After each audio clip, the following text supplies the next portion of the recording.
Hello everyone, this is Kawainame TV. This video is all about What If Naruto Born with Red Hair Part 2. This story is a fanfiction. Don't forget to like, share and subscribe. Kindly click the bell button for more updates. Chapter 24. Hidden Will to Fight. It had been years since Jiraiya had last returned to Konoha, and in his absence, Naruto had grown up. Taking a good look at him, the boy's resemblance to his father was astonishing. If it wasn't for the flaming red hair he'd so clearly inherited from his mother, Jiraiya would have thought it was his old student brought back from the dead. What's going on here? Shirakumo demanded, looking back and forth. Unfortunately, this was perhaps not the best time for a reunion between godfather and godson. The safe house Shirakumo had promised looked to have been compromised. With a single sweeping glance, Jiraiya assessed the situation. Naruto, along with 3 other Leaf Chunin, surrounded a bound female civilian in what could only be an interrogation. Beyond them, a young female genin comforted 2 civilian children cowering in the corner. She betrayed us, said the blonde Chunin, his nostrils flared. We stayed here to help her and she freaking betrayed us. An angry-looking Chunin rounded on Shirakumo.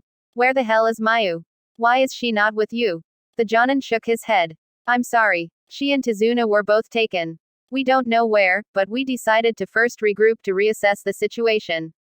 Letting out a swear, the Chunin reached down and grabbed the bound woman by the scruff of her shirt. Where is she? Where did they take her? To her credit, the bound woman looked calm.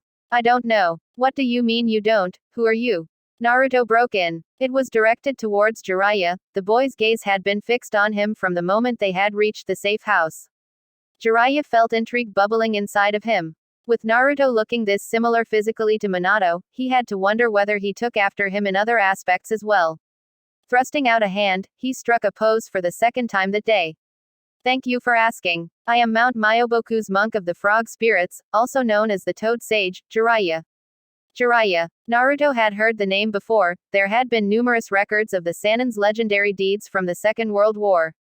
If he remembered correctly, the Hokage had once mentioned the name as well, in association with his father.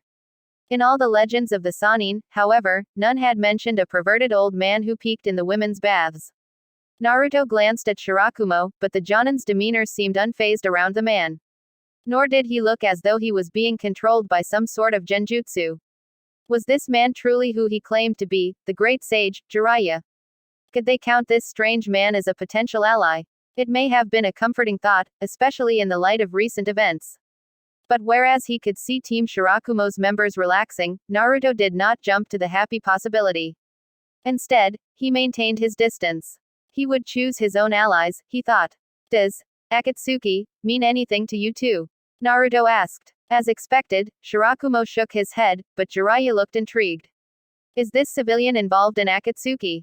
What is Akatsuki? Naruto pressed. Jiraiya stroked his chin. They're an organization I've been tracking for years now. For all intents and purposes, they function like mercenaries, taking on all sorts of nasty, shady missions the villages don't want to be associated with. But as for their final objective, well, that's why I'm still out in the field. Let me say this, at least. It was Kain, her chin jutting out stiffly. The true reason why Gato has been able to stay in power is because Akatsuki has been supporting him from the shadows. Then how could you be working for them? Rai exploded. I thought you wanted to help this country. They made me a deal. I was to go into the Hidden Leaf, request Chunin bodyguards on a journey to Wave Country, and delay their return for as long as possible. In turn, they would withdraw their support for Gato, allowing us to overthrow him and take back the daimyo. Kain's voice grew quiet. And of course, they reminded me of the consequences of failure. Naruto's thoughts flashed back to their journey across the water, on the mysterious assassination attempt on the merchant. Sai's eyes narrowed. You sure are speaking freely. Why is that? Even if you all kill me now, I've carried out my end of the deal. This country will soon be free. Gato will be dead, and my brother's death won't have been in vain. A mixture of both resignation and pride struggled for dominance on Kain's face. There's no longer any reason for me to hide the truth. As I said, do what you will with me. I'm prepared for the consequences. But why? Menma spoke up. Why would this Akatsuki group want to keep some random leaf nin here in Wave Country? Perhaps it wasn't so random, said Jiraiya, staring straight at Naruto. One by one, the pieces were coming together. Judging by the glimmer of realization in Shirakumo's eyes and the puzzled looks on his teammates' faces, everyone his own age had been kept in the dark regarding Naruto. He felt a stab of irritation. Considering how the Hokage had gone out of his way to even put a seal on his memories, he'd thought the old man would have at least done a better job of keeping him a village secret. But now it seemed as though he was on the hit list of every other missing nin out there. They're capturing Jinchuriki, he said at last. And they're here for me. The Nine-Tails Jinchuriki, Uzumaki Naruto. What do you think about him? Before she could stop herself, Mayu felt her eyes widen. How did this man know about Naruto? But no, she couldn't reveal that she understood his question. I don't know who you're talking about, she said, bracing herself for the man's reaction. Instead, he seemed to take it in stride. Well, of course you do. He's your teammate, and current team leader. From his similar attire and the way the man freely walked about the cave, it was clear that he was associated with the missing nin who had captured her. However, that was the only thing he seemed to have in common with them. He didn't inspire overwhelming terror in the way those two did. He was just weird. As discreetly as she could, Mayu scanned their vicinity. Apart from the man, they were alone.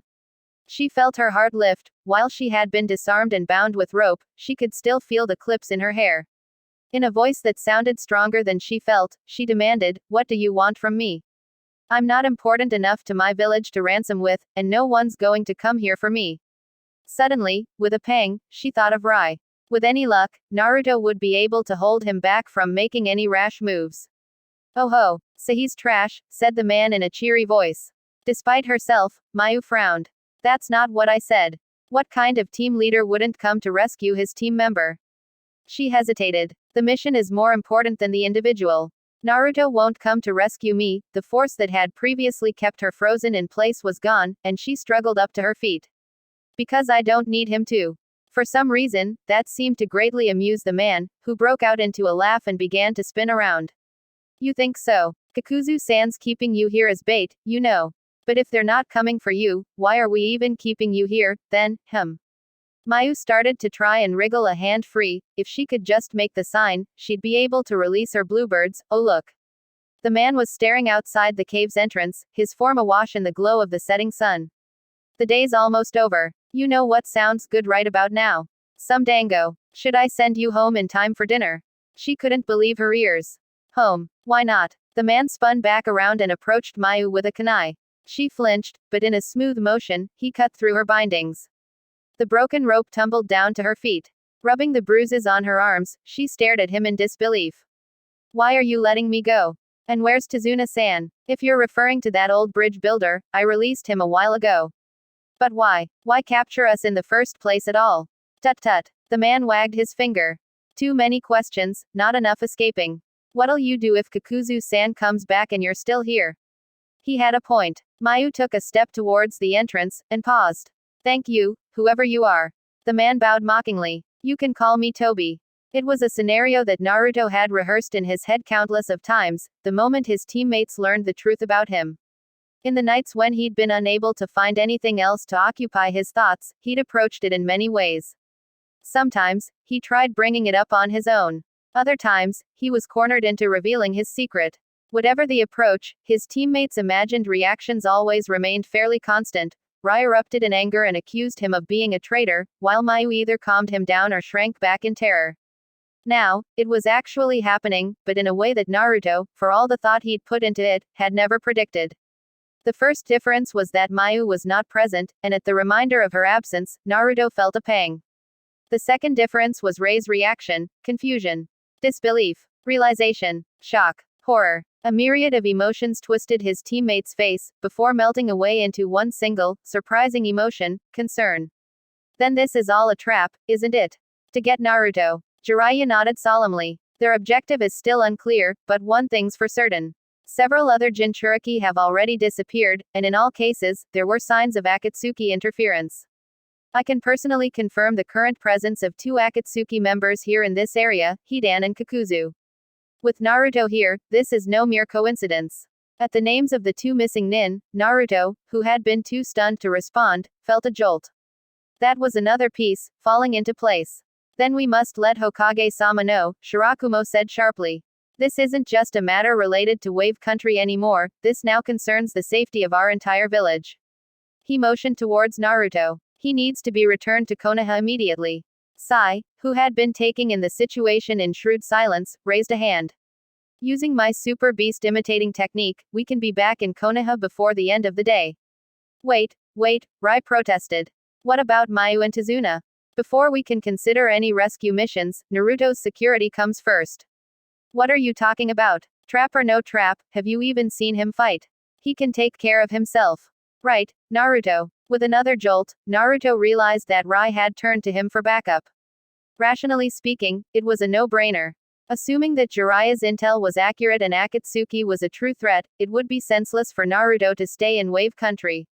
He had not forgotten the results of his previous confrontation with Kakuzu. Despite Rei's confidence in him, he had been powerless then, and though he hated to admit it, he would be powerless now. The best option would be to return to Konoha with the rest of his team, alert the Hokage, and if possible, send out an elite rescue force. Although of course by then, it could be too late. Everyone else had fallen silent, waiting for his response. Rei's ferocious expression was starting to become undone, with the beginnings of fear taking its place. Naruto knew what was being asked of him. It had been a long time coming, ever since the day he and his teammates sat around a campfire in a dark crystal cave. The situation was almost comical. How had a simple bodyguard mission turned out this way? The Hokage had said it was a mission to help him gain experience, and if he did well, he would be considered for a position as a Jonin. A Jonin was a ninja who had the ability to make tough, split-second decisions in the face of conflict. The question was, which did he choose? The continued security of the rest of his team in the village. That was the smart, Jonin bet. Or would he gamble it all away for an unnecessarily high-risk rescue mission? He wondered what Kakashi would have done. Dadan shook his head. It really was a no-brainer. Naruto cleared his throat. We're not leaving without them. It looked like he wouldn't be getting that promotion anytime soon. Leaving behind Shirakumo's genin team to guard the safe house, they immediately left the settlement. Luckily for the group, Jiraiya's earlier session with Zabuza's henchwomen had yielded several answers that were starting to prove more and more useful, mainly, the location of Gato's main hideout. It was situated in the middle of the marshlands, hidden from any uninformed eyes by dense mist. As they made their way through the forest, deftly hiding the sounds of their progress, the going was tense. The group's feelings were mixed on the matter, that much was obvious. While Shirakumo hadn't seemed too happy about the decision, he had bent his knee once Jiraiya showed his support. His face lined with apprehension, the Jonin accompanied them now in grudging silence. A Chunin who the others had called Sai wore a smile on his face like a mask. Jiraiya mentally marked him as one to watch. The other Chunin with the similar-sounding name, Rai, was it. Though he was the most ordinary of the lot, he seemed equally the most driven in this rescue mission. Whether his enthusiasm would serve to be a hindrance or not remained to be seen. And finally, Naruto. Going by the reports Jiraiya had heard over the past several years, he wouldn't have expected such brashness from the boy. It seemed there was more of his mother in him than he'd thought. Jiraiya wasn't a fool. At a minimum, what awaited them were 3S level missing nin. While he had confidence in his own abilities, even with a Jonin of Shirakumo's caliber and 3 skilled Chunin by his side, he had no doubt it would turn out to be a very close fight. However, though he would never admit this to the others, he was never one to pass up an opportunity to save a damsel in distress. Moreover, Naruto's decision on the matter intrigued him, and Jiraiya was willing to see where it took them. Have you tried to control the Nine Tails chakra yet? He asked. Naruto's expression didn't change. Once. He left it at that. The boy didn't trust Jiraiya. He couldn't blame him. In all his years of absence, he was a complete stranger to Naruto. Of course, Jiraiya had his reasons. He'd been away under the Third's orders, tracking down and gathering information regarding Akatsuki. Nonetheless, it was an undeniable truth that he had neglected his duty as godfather. Perhaps, Jiraiya thought to himself, after all this was done and settled with, it was time that he trained the boy. The journey by ship had taken the better part of 3 days, but running at top speed across the water surface, Kakashi covered the same distance in a matter of hours. As soon as the mist began to fade and the coastline appeared in the horizon, he began his retrieval strategy. Kuchio's no jutsu summoning technique. A black seal appeared momentarily on the water's surface, and in a cloud of smoke, his Ninken pack appeared by his side. Kakashi held out the only thing he had been able to find on the ship, a cloak that Naruto's shadow clone had presumably been wearing. I'll need you guys to get to work right away. Once his hounds had the scent, they ran off ahead of Kakashi towards the main island. Reaching the shore, he immediately noticed the difference since he had last left it several days before. In the place of the once crowded, worn-down settlement, there was now a muted emptiness. Buildings appeared to have been smashed to pieces. What had been destitute before had been replaced by complete and utter abandonment. The only sign of activity was smoke, rising in the distance from the forest. Had there been an attack in the city? Where had everyone gone? Kakashi picked his way through the settlement, noting several strewn bodies in the rubble. Thankfully, none of them wore the leaf hideout. At the edges of the settlement, one of his hounds returned to him. Did you get anything? Asked Kakashi. There's a fresh trail that leads from the city and through the forest, said Pakun. But I also found someone wandering around, with whiffs of the scent. Pakun led him deeper into the forest, and soon, Kakashi spotted an older bespectacled man leaning against a tree trunk for support. After a moment, he recognized him as Tizuna, the man Naruto and the rest of his team had been staying with. I'm not your enemy, Kakashi said, stopping before him. Letting out a surprised yelp, Tizuna fell backwards and began scrabbling on the ground. Who are you? Are you here to finish me off? I'm a ninja from Konoha, and I'm looking for Naruto and his team. Can you tell me what's happened and where they are? The older man hesitated, his eyes squinting suspiciously at Kakashi's masked face. They let me go, but they kept the girl. They told me to tell Naruto and the others. I have to find them now. Kakashi's heart skipped a beat. Could you tell me where they are? It was more difficult than Mayu had expected, getting through the marshlands. The joy she had felt when she had first left the cave had since dissipated into a rising sense of trepidation as the elements took a turn for the worse. The fog grew thick and heavy, and the air turned freezing. Continuing onwards, Mayu carried herself on thoughts of how her teammates would react when she reached the safe house. Rai would be the first to react, he'd be grinning widely, punching her on the shoulder for making him worry. Naruto would be standing to the side, not saying much as usual, but with a relieved look in his eyes and one less burden weighing him down. Once they were back in Konoha, she thought, she would have to buy them bowls of ramen to make up for it. Kakashi-sensei would be there too, and Rai would be complaining about Sai.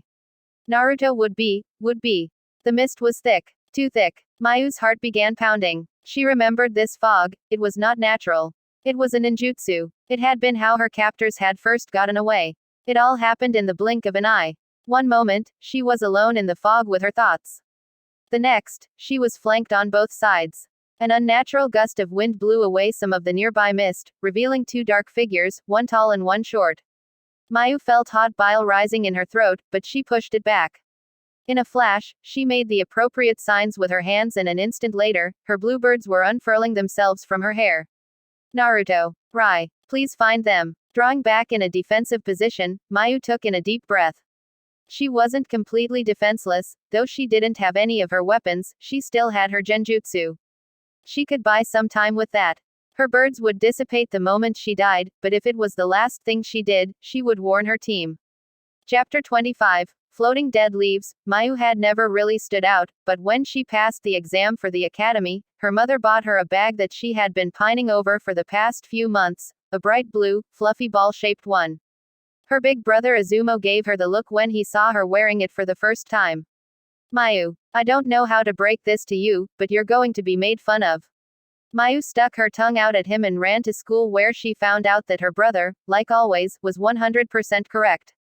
As soon as the teacher left the lecture hall, some of the other children gathered around her and ripped the bag off her back. What is this? You call yourself a ninja? Ha! I say it's perfect. An ugly bag for an ugly girl. They began to throw it back and forth amongst each other, and when she grabbed for it, they threw it on the ground. Feeling bewildered and overwhelmed, amidst their laughter, she felt her eyes grow hot with tears. She had wanted to be noticed, but now she wished they would leave her alone. Suddenly, she felt a shadow on her face. Looking up, she saw a dark-haired boy staring down at her, Rai. Mayu knew him, of course. He was in her class, and unlike her, he had a lot of friends. His older brother Kotetsu was also Izumo's best friend. Kotetsu brought him along sometimes, but the most they'd done was silently sit in opposite ends of the sandbox while their brothers talked. Rai scowled at her, and for a second she thought he would yell at her. He picked up her bag, and she flinched, but then, he slung it over his back. Real ninja can wear anything, he told the stunned children. It was the best day of her life, the day when she made her first friend. The worst day of her life followed shortly afterwards. It began when Mayu found herself hiding from her brother in a shrub, right under the kitchen window. Mayu! She heard Izumo yell out, as he stormed into the kitchen. A dry leaf poked uncomfortably into her cheek, but she dared not move. Izumo was a lot older than her and a Chunin. He would find her right away if she made a single sound. But over the years, Mayu had gotten quite adept at avoiding detection by her brother, a fact that both pleased and infuriated him. Mother, have you seen Mayu? What is it now? She heard their mother laugh. Hearing her ringing laugh brought a smile to Mayu's face. Their mother was the nicest person in the village, and made the best cakes to boot. Her mother was baking one now, and the smell of the crispy apple filling made her salivate. She skipped going to the academy today again. Izumo complained. It reflects badly on me that my own sister is like this, you know. I'd say it's healthier for a child to be running around, having fun than to be sitting in a classroom learning how to kill people, their mother said in a mild tone. She could practically hear Izumo roll his eyes. Oh, not this again. Their mother did not approve of Mayu attending the academy. Though she'd never said why, Izumo had told Mayu it was because their father had died years ago in battle. Izumo, on the other hand, wanted her to at least learn the basics of defending herself. There had been a big fight over it, she remembered. But Izumo won in the end, and she'd had to start attending the academy. On the bright side, Rai was there, so it wasn't so bad. But it was so boring. Mayu didn't care about learning how to set traps or throwing a shuriken with perfect precision. She would much rather run around the village with Rai, listening to all the merchants' stories at the market, looking at the clouds in the sky, and watching birds eat breadcrumbs from her hands. There was a light slapping sound. No, don't eat it, their mother said. What? Why not? Izumo whined. It's not for you. Then who? It's not someone's birthday, is it? There was a small pause. You don't mean you're making a cake for that thing, are you? Mayu's ears perked up. What thing was this? Their mother said quietly, and what if I am? I thought. Izumo hesitated. I thought we had agreed that you were going to keep your distance from it. I don't even understand why Hokage-sama's put you up to this, he knows it's because of that thing that father. I have raised that child for the past 3 years, said their mother. And I have kept my distance. But the more I see him, the more I realize that he doesn't understand anything. He doesn't know anything. He's only a child, like Mayu. At the mention of her name, Mayu gulped and uttered a silent prayer that she would never be caught eavesdropping. How could you say that? Izumo sounded angry. Have you even seen what that thing looks like? It's not a human, it's the damn fox itself. That's just the Uzumaki clan trait and you know it, Izumo. It's Naruto's 6th birthday tomorrow, and he's never even had a cake, so heavens help me, I am making him one. And that's final. Of course, after all that, Mayu had to see the boy for herself. The other kids jeered about him sometimes, but she'd never met him before. However, he wasn't hard to find. She soon caught his face peeking out of an apartment window by the market. He was the complete opposite of Mayu, easy to single out, with his bright red hair and unique facial markings. She waved up at him. Hi there. Immediately, his face disappeared from view. She frowned, and tried again. Do you want to play hide and seek? There was no response, and she was about to give up, when she heard a small voice. I don't know how to. What a weird kid, she thought. That's okay, I'll teach you, she said. I'm Mayu. What's your name? Naruto. It was a bright sunny day out, but for some reason, Naruto seemed reluctant to leave his apartment. Nonetheless, with some coaxing, Mayu was leading him towards the park when they ran into Rai, who was throwing shuriken at a homemade target. Looking curious, he wandered over. What are you doing? And who's that? This is the boy my mom's taking care of. She gestured back at Naruto. Come on, say hello. Hello. Hold on, I know him. Rai peered at Naruto, who shrank backwards. Yeah, he's the one Kayumo's mom told us to stay away from. Really? Why? Rai shrugged. I dunno. She got mad at Kayumo for letting him join our game of tag. Why would she? He's just a kid like us. Mayu smiled encouragingly down at Naruto. Right. At first the boy didn't respond, and she was about to turn around and call it quits, when his whiskered face broke out into a small smile.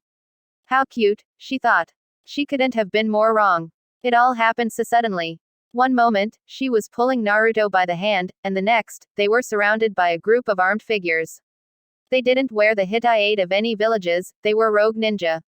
Mayu wished she had paid more attention at the academy, but it was too late for that. She was helpless, and was soon immobilized. Though Rai put up more of a fight, trying to fight back with his shuriken, even he couldn't do anything. One of the rogues threw a kunai at him, and Rai let out a howl of pain as it struck his cheek in a splash of blood. Another rogue hit the back of his head, and then Rai was on the ground, unmoving. Now, they were somewhere underground, below the village, the sewers. She knew some of the older kids sometimes sneaked in there, but she hadn't dared to, until now. They'd never mentioned how suffocating it was, being surrounded on all four sides with no windows or doors. There was only darkness, the dirty smell of sewage, and the sound of running water. Mayu had never been so scared in her life. The narrow walls of the tunnel around her seemed like they were shrinking around her, and she couldn't breathe. Her heart was pounding so hard in her chest, it hurt. All of a sudden, the rogue who was holding Mayu stopped. There was sweat on his hands, and it seeped into her mouth. They're coming. The warning came not a moment too soon, as three dark figures swooped down from the ceiling. They wore animal masks, the Anbu. The rogues around her drew their weapons, and immediately engaged them. Amidst the clanging and screaming of metal meeting metal, Mayu felt a flicker of hope. She didn't know much about the mysterious masked ninja, but they were reputed as some of the best in the village. Surely, she thought, they were safe now. Stop. The rogue holding Mayu cried out. Something cold and sharp touched her neck. If you don't, I'll kill her here and now. All three Anbu froze. Mayu. One of them shouted. It took a moment for her to recognize the voice behind the mask, it was her mother. Then, knowing that, she could no longer hold back the tears. Mom. She struggled to free herself, but the man's grip was too strong. Your daughter. Lucky us. How's this for a trade then? You let us go with the Jinchuriki, and we give you these two other kids back. There was a pause. Very well, said a male ANBU's voice. The bruising hold on Mayu slackened, and the other rogues began to retreat, taking Naruto's limp body with them. Tears and slime streaming down her face, Mayu ran into her mother's tight embrace. For a moment, all was well. She could hear her mother breathing in her ear, and she breathed back in hers. One of the Anbu stepped up to them, sounding worried. What are we going to tell Hokage-sama? That we were unable to rescue the Jinchuriki, said the male. This is our chance to get rid of that thing. We'll be lucky if they kill it. Mayu wished with all her heart that she could get out of that horrible dark tunnel. She wanted to sleep in her mother's arms that night and forget that this had all ever happened. But she couldn't stop thinking about how Naruto had smiled up at her. What about Naruto? She said in a small voice. Her mother's hold on her body tightened. Mayu felt her heart beating rapidly against hers. And then her mother pulled away and stood up. I'm going after them. What are you talking about? The male Anbu sounded confused. You, of all people. This is what you've always wanted. Just leave the creature. Her mother shook her head, and looked straight at Mayu. What kind of ninja are we, if we abandon a child here? The male Anbu scoffed. He's a monster. Her mother didn't say anything. Instead, she drew her sword, and then she was gone, swallowed up in the darkness of the tunnel. Mayu was never sure about what happened next. The other Anbu took Rai and left, but Mayu refused to leave without her mother. The male Anbu was on the verge of dragging her out of the tunnel, when he suddenly froze.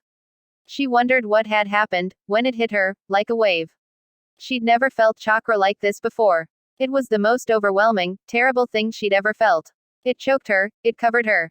And then she saw him. It was Naruto. He was coming back, alone. But there was something strange about him. There was a bright red shroud covering his entire body, and he walked on all fours like an animal. Mayu hesitated. Naruto. The male Anbu shouted, get away from him. He'll kill you. She flinched back, and the male Anbu raced forward, holding his sword before him. He was going to kill Naruto, but then, faster than she could follow, a blur of red jumped into the air. There was a loud, terrible cracking sound, and she realized with a jolt that Naruto had bit into and broken the Anbu's neck. The man gurgled, his hands grasping belatedly at his ragged neck. His body twitched a few times, before slumping down. The thing landed back in the water with a splash. Letting out a sob, Mayu tried to step back, but fell over instead. It was drawing closer. The red shroud around its body swung back and forth like a tail. There was something dark dripping off of its face, it was the Anbu's blood. Where's my mom? She cried. What did you do? It was right before her now, and she could see its red, slit eyes. It looked at her, and she looked at it, and she knew in her heart that she was looking in the face of a monster. Something heavy struck her in the head and she felt herself fall over. She could hear muffled shouting in the distance. Her body was sinking into something warm and thick. And then everything turned black. When Mayu opened her eyes again, her mother was dead, and her entire world had changed. Rai couldn't remember anything. Having been knocked out, he'd missed the entire thing. The only indication that something had ever happened to him was a long, ropey scar on his face. Ironically enough, Mayu escaped the incident physically unscathed. During her short stay in the hospital, she found herself surrounded by members of the intelligence division who asked her questions after questions. She didn't say much, only responding that she couldn't remember what had happened, until the Hokage himself came to her room and made them leave. The day she was discharged, when she arrived at her house door, she stopped and knocked. Nobody answered, and after a while, she let herself in. Azuma wasn't there. She hadn't seen her brother since he'd visited her, red-eyed, in the hospital. The only thing left in the house was a stale cake. It rained for days afterward, as though the skies themselves were crying. But Mayu couldn't cry anymore. The whole world had turned gray, and she didn't shed a single tear. Years passed in that way. Azuma stopped coming home, using his work as an excuse. It rained, and rained. Eventually, Mayu graduated from the academy. She was placed in the same team as the monster, and she knew that she was being punished by the heavens. Their Jonin-sensei gave them a test, and Mayu would have been content to fail if it meant she wouldn't have to be around the monster anymore. But the monster brought to her and Rai a plan, and it worked. Their team began going on missions. Even though Mayu often lost her concentration in the monster's presence, it never lost its patience with her. It was intelligent and strong, and sometimes, she had to stop herself from admiring it. One day, on a bodyguard mission, the monster killed several bandit men. It was expressionless about it, its face dripping with blood. Mayu had expected as much. Later that night, she passed by its wagon and heard a sound. Pulling out her kunai, she went inside, and saw the monster shaking in its sleep.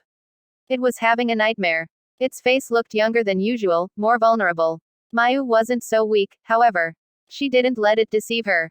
But soon afterwards, the monster had to go and save someone. A young civilian boy. Without any regard for itself, the monster jumped in front of the boy and was hit by a shard of metal. It would have died, if it had been normal. It turned out that Kakashi-sensei knew about the monster as well. He told her about how the monster was something called a Jinchuriki and how a tailed beast had been sealed inside it as a baby.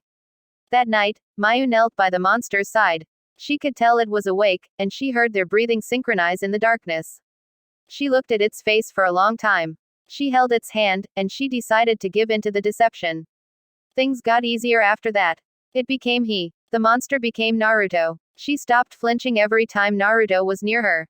When Naruto praised her, she began to feel proud, and when he seemed disappointed in her, she trained harder. She started wondering about how Naruto was eating. She baked him a birthday cake, and she could tell that he didn't like it, but he ate it all without a word of complaint. And then one evening, she found herself sitting at Ramen Ichiraku with the others. Kakashi-sensei was reading his adult books. She and Rai weren't arguing for once, and the three of them were digging into their bowls.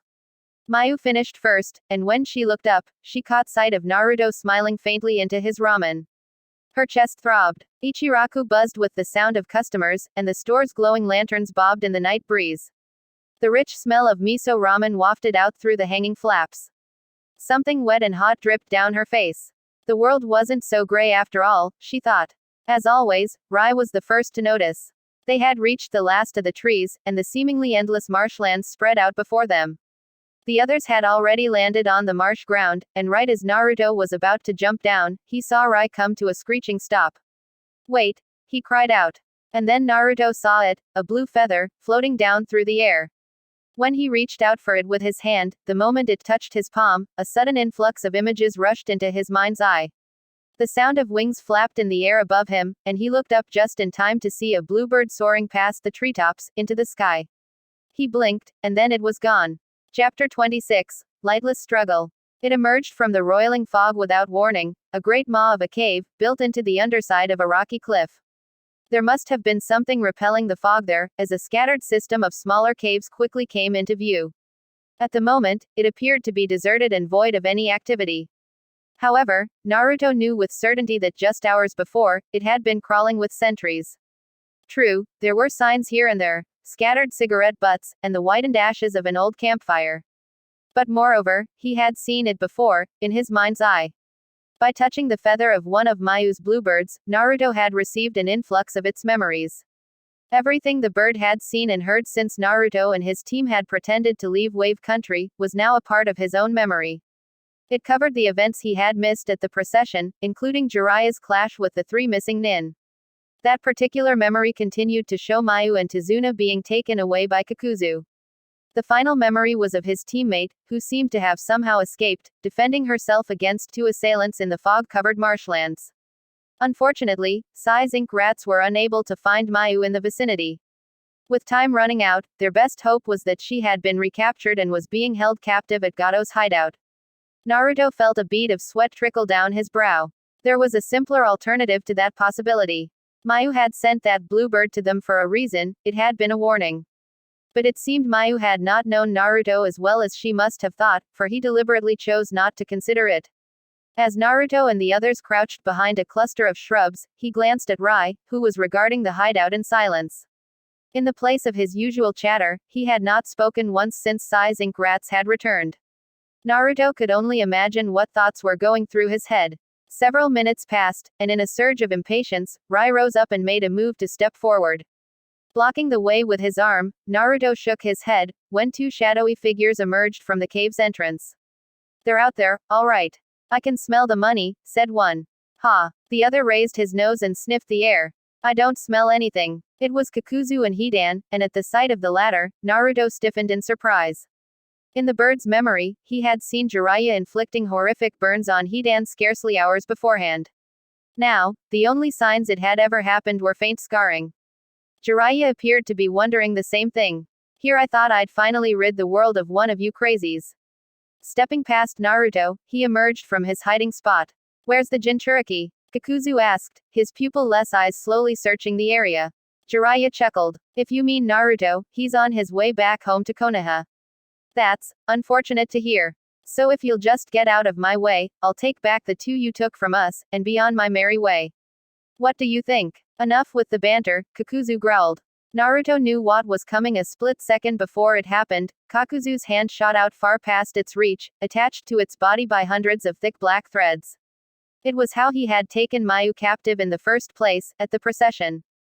Jiraiya bit into his finger and slammed his fist into the ground. Kuchio's no jutsu summoning technique. The ground shook. From a cloud of hissing smoke, something gigantic and red emerged, towering high above their heads. The sound of keening metal rang in the air as Shirakumo drew his weapon. Meanwhile, ink splattered across Sai's open scroll and an ink lion roared into existence. Before he left, Rai looked back at Naruto, and finally spoke, "It's in your hands." With that, he ran out to join the others. Hidan let out an elated laugh. 1, 2, 3 of you. Jashin-sama will be pleased with today's offering. It was time to get to work. Stepping back, Naruto concentrated and felt the chakra in his body begin to vibrate. Electricity began crackling around his feet. Masking his presence in the confusion of the starting battle, he shot across the open ground towards the mouth of the cave, and he was in. The plan they had put together was a simple one. While the others distracted the Akatsuki members, Naruto would look for Mayu and Tizuna. Once they were secured, their top priority was putting as much distance as possible between themselves and the missing nin. It wasn't an ideal plan, and the risks were high, but the others, with perhaps the exception of Sai, had all readily gotten on board. Whereas the outside of Gato's hideout had appeared to be completely abandoned, the inside was a different story. A large artificially excavated cavern teemed with several dozen armed men, and multiple tunnels led away to what was presumably the rest of the cave complex. Naruto began to sprint, his hands coming together to perform the sign, Kage Bunshin no Jutsu, shadow clone technique. In a single identical motion, he and his clones drew their tanto. "Hey, what the?" The first man to notice broke off into a strangled gurgle.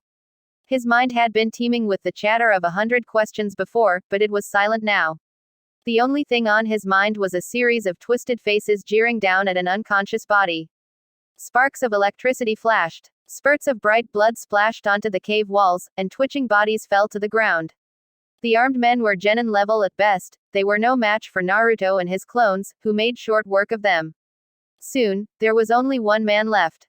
He was a short man in an expensive suit, and was the shipping magnate locally feared as Gato. He had ruined the lives of many civilians, but none of that meant anything to Naruto. For him, Gato was yet another body in his way. The entire time, Gato had been backed up against the farthest corner of the cavern. Naruto turned towards him now, and he let out a yelp. He scrabbled backwards, knocking his own glasses askew. His squinty eyes fearfully watched Naruto advancing toward him. The smell of fresh urine stained the air. Wait. What do you want? If it's money, I have a lot of. Naruto slashed his tanto across the man's front, killing him. As the body crumpled to the floor, Naruto wiped the blade clean on its suit. The salt marshlands of the Land of Waves were infamous for their ever-changing terrain. More than one luckless traveler had gone astray in the combined elements of fog and mud, and their souls were said to wander the land in search of their lost bodies. The trail had gone cold for Kakashi's hounds. The only thing they'd been able to find was a single hair clip in the shape of a bluebird. Tazuna fell to his knees. That belongs to that young girl, doesn't it? Without responding, Kakashi lowered himself and stared at the ground. There were signs of a recent scuffle, with freshly turned dirt and broken reeds. He felt a glimmer of pride in his student. She had stood her ground against her opponents, whatever the outcome. What stood out to him most, however, was the sheen of ice covering the earth. While it seemed to be of ninjutsu origin, it was not one native to Wave Country. Clearly, outside forces were at work. Suddenly, the ground trembled. A flock of squawking marshbirds took off from a nearby shrub. Tensing, Kakashi straightened up. Was it an earthquake? Or a battle of immense proportions? It was difficult to be conclusive with the fog limiting his visibility. Still, he had to wonder what else was occurring in these marshlands. A massive sword spiraled through the air, cutting through the fog before burying itself blade first in the ground. In a flicker of movement, a bare-chested ninja appeared, resting on the handle of the sword. Kakashi's eyes narrowed. If he wasn't mistaken. If it isn't the missing nin from the hidden mist, Momochi Zabuza. I assume you're Kakashi of the Sharingan, said Zabuza. I'll have you hand over that old man. Tazuna turned pale. If that's the case, why did you all let me go in the first place? Let you go. The missing nin cocked his head. My orders were to recapture all escapees, dead or alive. How you escaped is none of my concern. Had Kakashi known he would be clashing against a ninja of Zabuza's caliber, he would never have brought a civilian with him. It was his careless mistake that put an innocent's life at risk, and to correct it, he knew that his usual self wouldn't be enough. Making up his mind, he raised his hideout, revealing the swirling tomo in his left eye. Your opponent is me. Naruto and his clones each took a separate passageway leading away from the main cavern. The tunnels were man-made and lit by fluorescent lighting. They interconnected in a seemingly random pattern that reminded Naruto of the second test in the Chunin exam. His search was systematic. As he picked off any stragglers who had not been in the main cavern, he mentally crossed out the passageways he had already checked. This room was empty. This tunnel was a dead end. This room was also empty. And here was a dead end. And another. Naruto could feel his heart growing heavier and his focus giving way to a darker, lurking emotion. He was starting to wonder how high the tunnels ran, when with a jolt, one of his shadow clone's memories flooded his mind. Someone had sneaked up on it. It continued as one after the other, his clones were taken out. Right before his last clone disappeared, Naruto saw in its memories a blur of movement, and then he was standing alone in the tunnel. He heard it before he saw it. The subtle, almost indiscernible whistling of metal flying through air. Spinning around, Naruto brought up his tanto just in time to knock away what looked like several long needles, Senbon. They were followed by a kick that spiraled down at him, which he blocked with his forearm before thrusting his tanto forward. His assailant leaned back, allowing the blade to swing harmlessly above his chest. Then, using Naruto's arm as a springboard, he flipped backwards through the air. Taking in the ninja before him, Naruto realized two things in quick succession. One was that he wore the typical white mask of a hunter nin from the hidden mist. The second was his right hand, which was swollen and gray in color. It was poisoned. In a flash, he saw in his mind's eye one of Mayu's poisonous birds swooping down and pecking at a dark figure. He had been mentally preparing himself for a fight with one of the 3S-ranked missing nin. He knew nothing about this ninja, or about what kind of circumstances had brought a Kiri hunter nin all the way to Gato's hideout. None of that mattered. Sending a stream of wind chakra down his blade, Naruto struck. As the chief toad of Mount Myoboku, while Gamabunta's giant size could dwarf even mountains, it had no bearing on his speed. With Jiraiya perched on his head, the chief's long tongue lashed out at a punishing pace, causing the earth to quake with every blow. Their opponent, however, was a freak even by Akatsuki's standards. Gamabunta's initial attack had ripped the man's body apart in two, only for the two halves to rejoin themselves using the same thick tendrils that had connected his arm to his body. Now, Kakuzu's entire body had darkened in color, and Gamabunta's attacks were no longer having as much of an effect. Evading another blow that sent tremors through the ground, Kakuzu suddenly threw himself into the air. Black tendrils from his arms bulleted straight towards Jiraiya, and before he could react, the threads wrapped themselves around his feet. The surface below him gave way, and he was hurled off the chief toad's head. Wasting no time, Kakuzu arched back and unleashed a massive blast of searing fire in his direction. Jiraiya didn't have to look back to know that the others, along with Hidan, were fighting behind him. If he didn't block the fireball, it was powerful enough to consume them all. It seemed that Kakuzu felt little sense of camaraderie for his fellow partner. Bunta. In response to his cry, Gamabunta's body swelled up. Just as the toad expelled a torrent of water towards the fireball, Jiraiya blew out, Futon, Gufu, wind release, twister. A tornado twisted around the torrent, producing a cyclone that collided into the fireball. Even then, it wasn't strong enough to dispel it, splitting it instead into two walls of fire that veered off in different directions. One disappeared into the fog of the marshlands, and the other slammed into the mountainside. Kakuzu, you bastard. He heard Hidan howl. You almost hit me. A deadly rain of icicles slammed into the ground where Naruto had been standing a split second before. As the fluorescent lights flickered above them, dust rained down from the ceiling and spidery cracks appeared in the tunnel walls. The hunter nin was as small in stature as Naruto, and he had a suspicion that their ages weren't too far apart. However, he had never before met someone his age who could keep up with him in speed, let alone push him to this extent. Moreover, even though the hunter nin only had the use of his left hand, this did not seem to deter from his ability to perform seals in the slightest. Nonetheless, judging from the sounds of battle coming from outside, Naruto did not have much more time to waste. He had to finish this quickly, before anyone else got hurt. The two exchanged several more blows, neither giving way, when Naruto's tanto glanced against the swollen hand of the hunter nin, who visibly jerked in pain. Seizing the chance, he directed a roundhouse kick at the other male which made contact, the impact sending his body spinning through the air. Electricity surged painfully about his feet, and Naruto and three of his shadow clones shot forward, a tanto raised in each hand, ready to impale the hunter nin in from all directions. And then all of a sudden, coming in through the far end of the tunnel, a seething column of fire spiraled towards them, consuming everything in its path. There wasn't enough time. Naruto's momentum was carrying him forward, straight into the path of the fire. Did he know any jutsu that was powerful enough to counter it? Already, he could hear the roar and feel the heat on his face, but frantically, his mind raced through a dozen different things he could do. Hyoten, Hyogen Domu, Ice Release, Ice Rock Dome. The air around Naruto crackled, and everything around him was consumed in fire. Things were not looking good. Shirakumo was already dead, he had succumbed to a bizarre jutsu that connected Hidan's body to his. The Jonin's body lay crumpled on the ground, blood still seeping from the hole in his chest.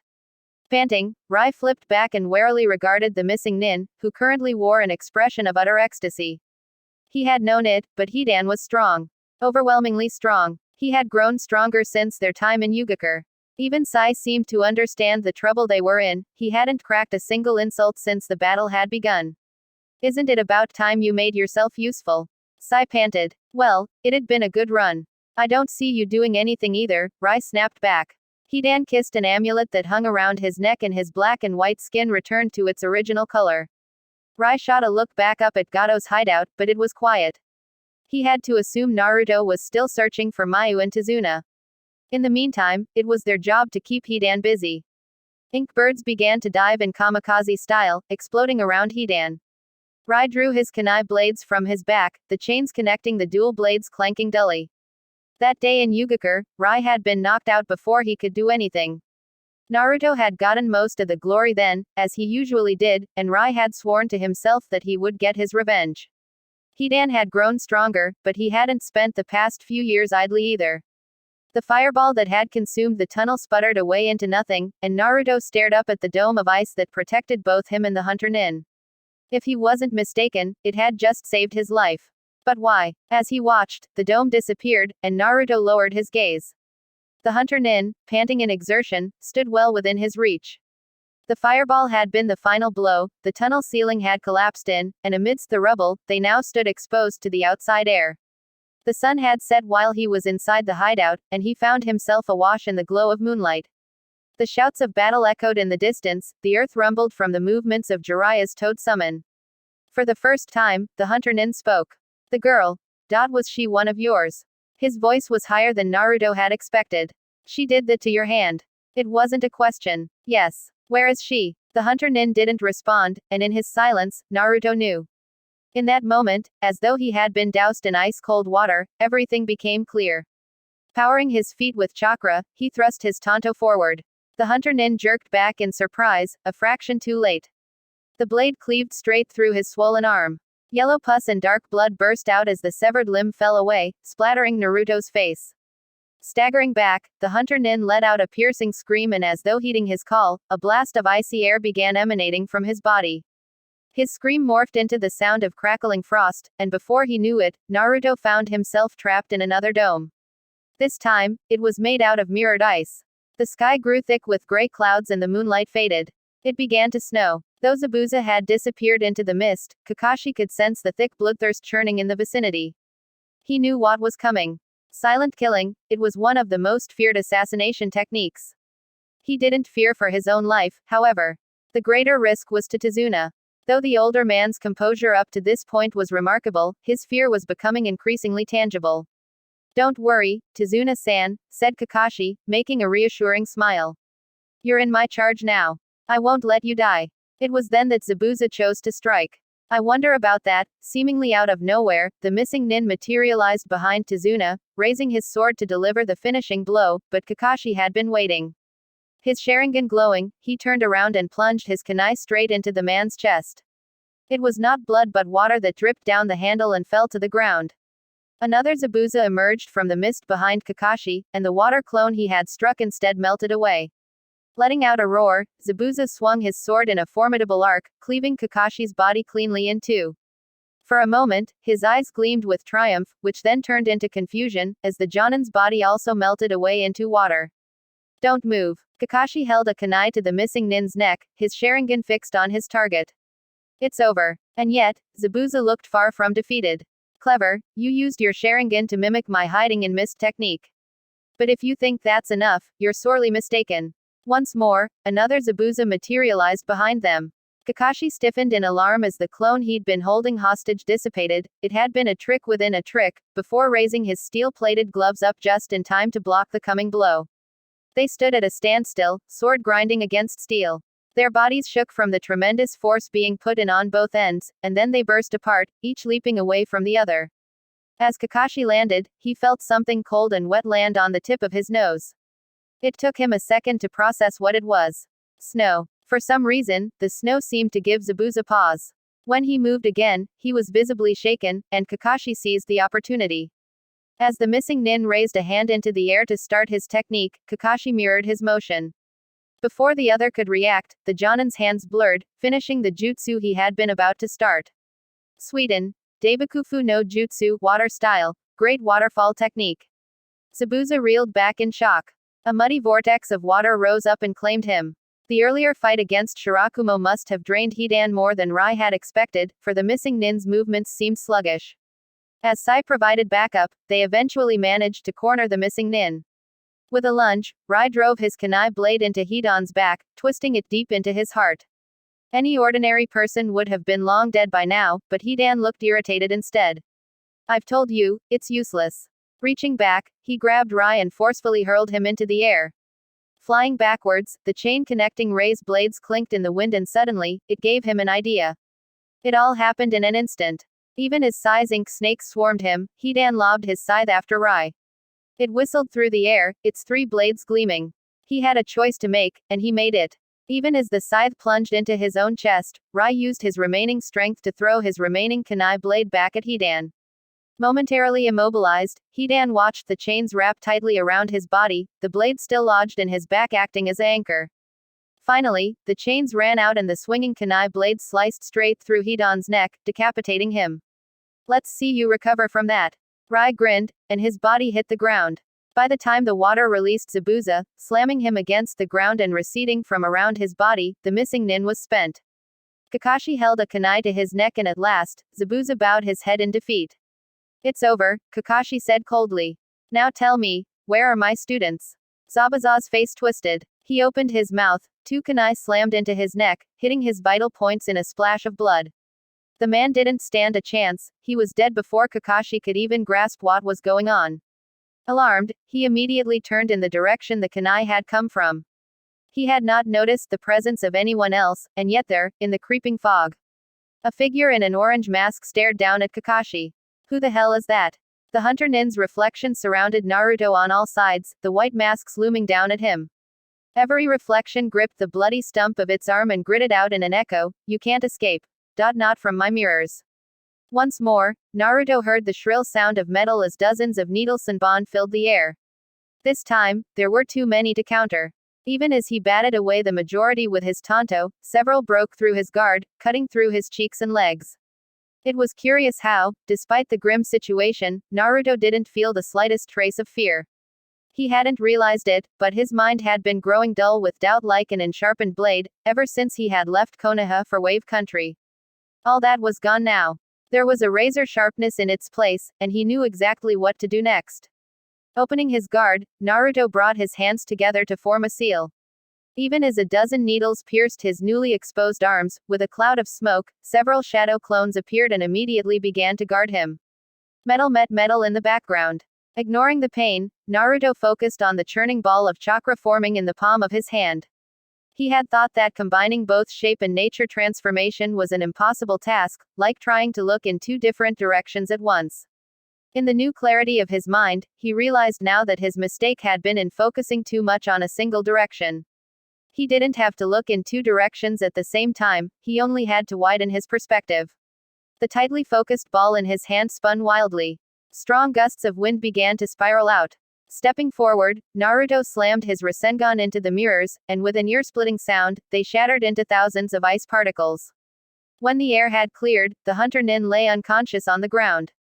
For a moment, Naruto held the blade of his tanto against the other ninja's neck, thinking. Then, he let his blade drop away. Leaving the hunter nin's body behind, Naruto began to make his way down to the cliff's base. He could acknowledge it now, neither Mayu nor Tazuna were here. It was time to come to terms with the fact that, despite their best efforts, they were going to come out of this empty-handed. The first thing Naruto saw was Shirakumo's body, still warm to the touch. He checked its pulse, and reaching a negative, stood up. And then he saw it. There, illuminated in the moonlight, was another body.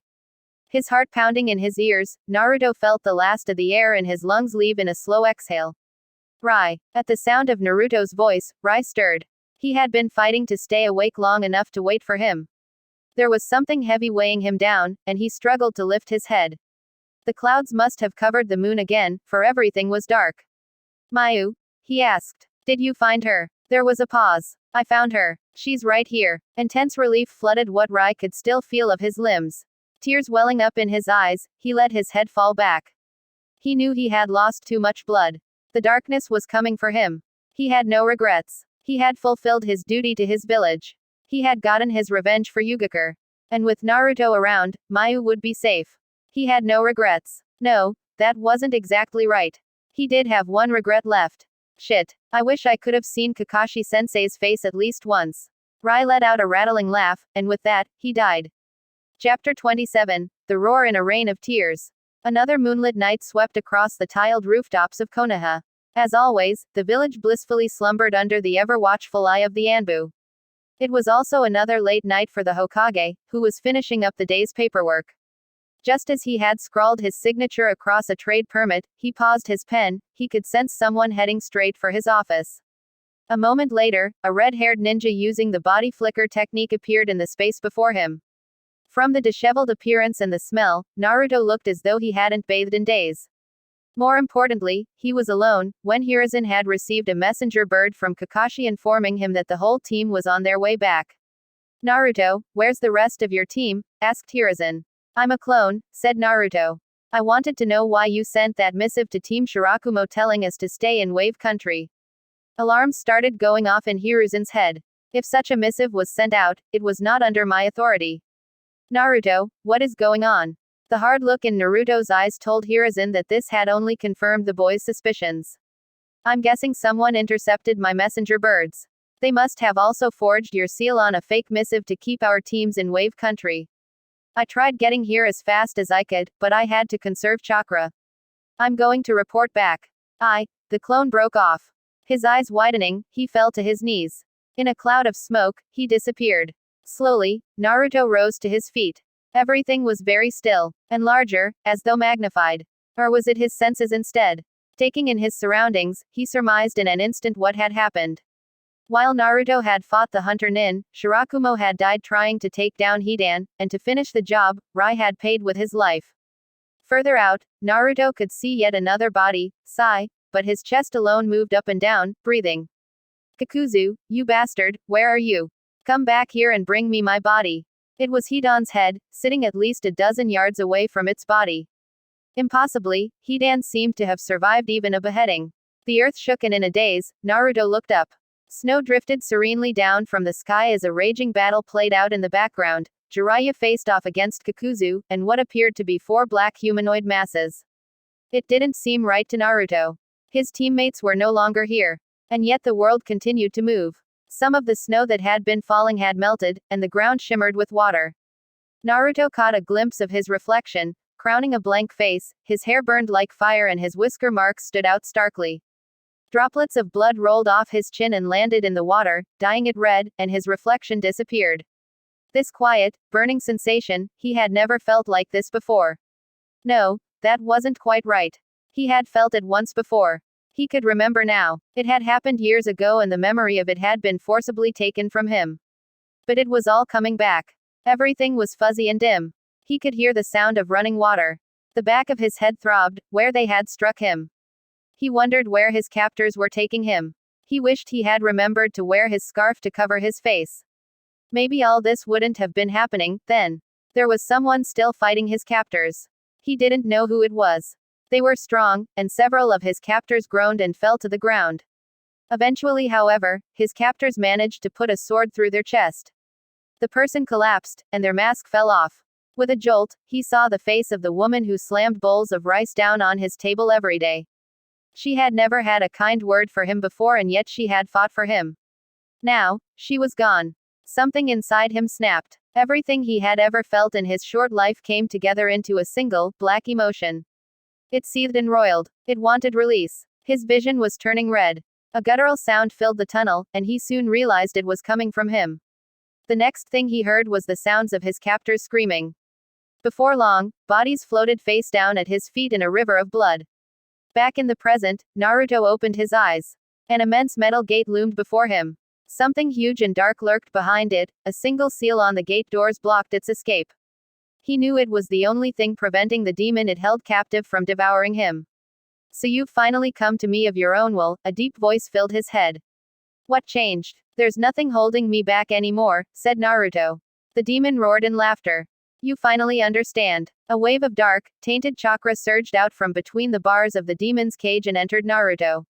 He felt his depleted chakra reserves fill up to the brim, and then some more, as it overflowed and enveloped his entire body. He had never felt so much chakra before, it almost felt as though it was eating away at his own body. Naruto was the Jinchuriki of the 9 tails. He had carried its burden in ignorance for many years, and upon his revelation, tried to deny it. Though he hadn't wanted to admit it, he had been afraid of the consequences. But all that was gone. There was nothing he had left to lose. Now, he decided, it was time to embrace it. Forget about me, Tazuna yelled. Just go. Kakashi hesitated. More than anything, he wanted to investigate the source of the ground tremors, he could feel it in his gut that it was linked to his team's disappearance. But after all that he'd done to defend the old bridge builder from Zabuza, he couldn't leave him there by himself. Nor did it seem like a good idea to bring him along. After a moment's thought, Kakashi summoned back his Ninken pack. Take him to safety, he instructed his hounds. In agitation, Tazuna bobbed his head. I'll be fine. Your students need you. He nodded. With a final look back at Zabuza's still body, he left. As Kakashi ran alone through the fog, the ghostly image of the masked man who had killed Zabuza floated into his mind. He had disappeared before Kakashi could give chase, leaving behind only questions. The strange thing was, even though it was his first time seeing the man, he had a sinking feeling it wouldn't be their last. The marshlands passed quickly. As the air grew colder, the tremors grew more pronounced. He knew that he was drawing close. He could only pray that he wasn't too late. Kakuzu couldn't remember the last time he'd had such a bad day, and he had lived a long life. It didn't rank quite as high as the day he'd returned to his village following his failed assassination attempt on the first Hokage. Nothing ever would, but it was up there. It didn't help that once again, he was battling for his life against a leaf nin. It rankled that he was even here. While Jiraiya's head would have made an excellent trophy, Kakuzu would have preferred to fight him on a stage of his own choosing. No, the only reason he was here at all was because of the leader's orders. Don't lay a hand on the Jinchuriki. Capture the Jinchuriki's teammates. Kill everyone but the Jinchuriki. Easier said than done, when the Jinchuriki kept popping up in his vicinity and when everyone included one of the Sannin. Kakuzu knew that the nine tails had to be extracted last, so why go after its Jinchuriki at all at this time? What was the point? Nonetheless, he carried out his orders without question, even while that bastard Hidan was talking his ear off with his complaining. He trusted that the leader always knew what he was doing. Still, he couldn't shake off the sense that there was someone else pulling the strings, pushing around Kakuzu as a pawn in their game. Suddenly, Kakuzu was yanked out of his thoughts when the sage froze, halting his assault. And then Kakuzu felt it too. A wave of vile chakra blasted into the air. It was powerful enough that the force of it alone blew away the fog in their vicinity. Kakuzu immediately spotted the source. It was the Nine Tails Jinchuriki, surrounded in a translucent shroud that he recognized as the tailed beast's chakra. 4 tails, made out of the same vile chakra, churned wildly at his back.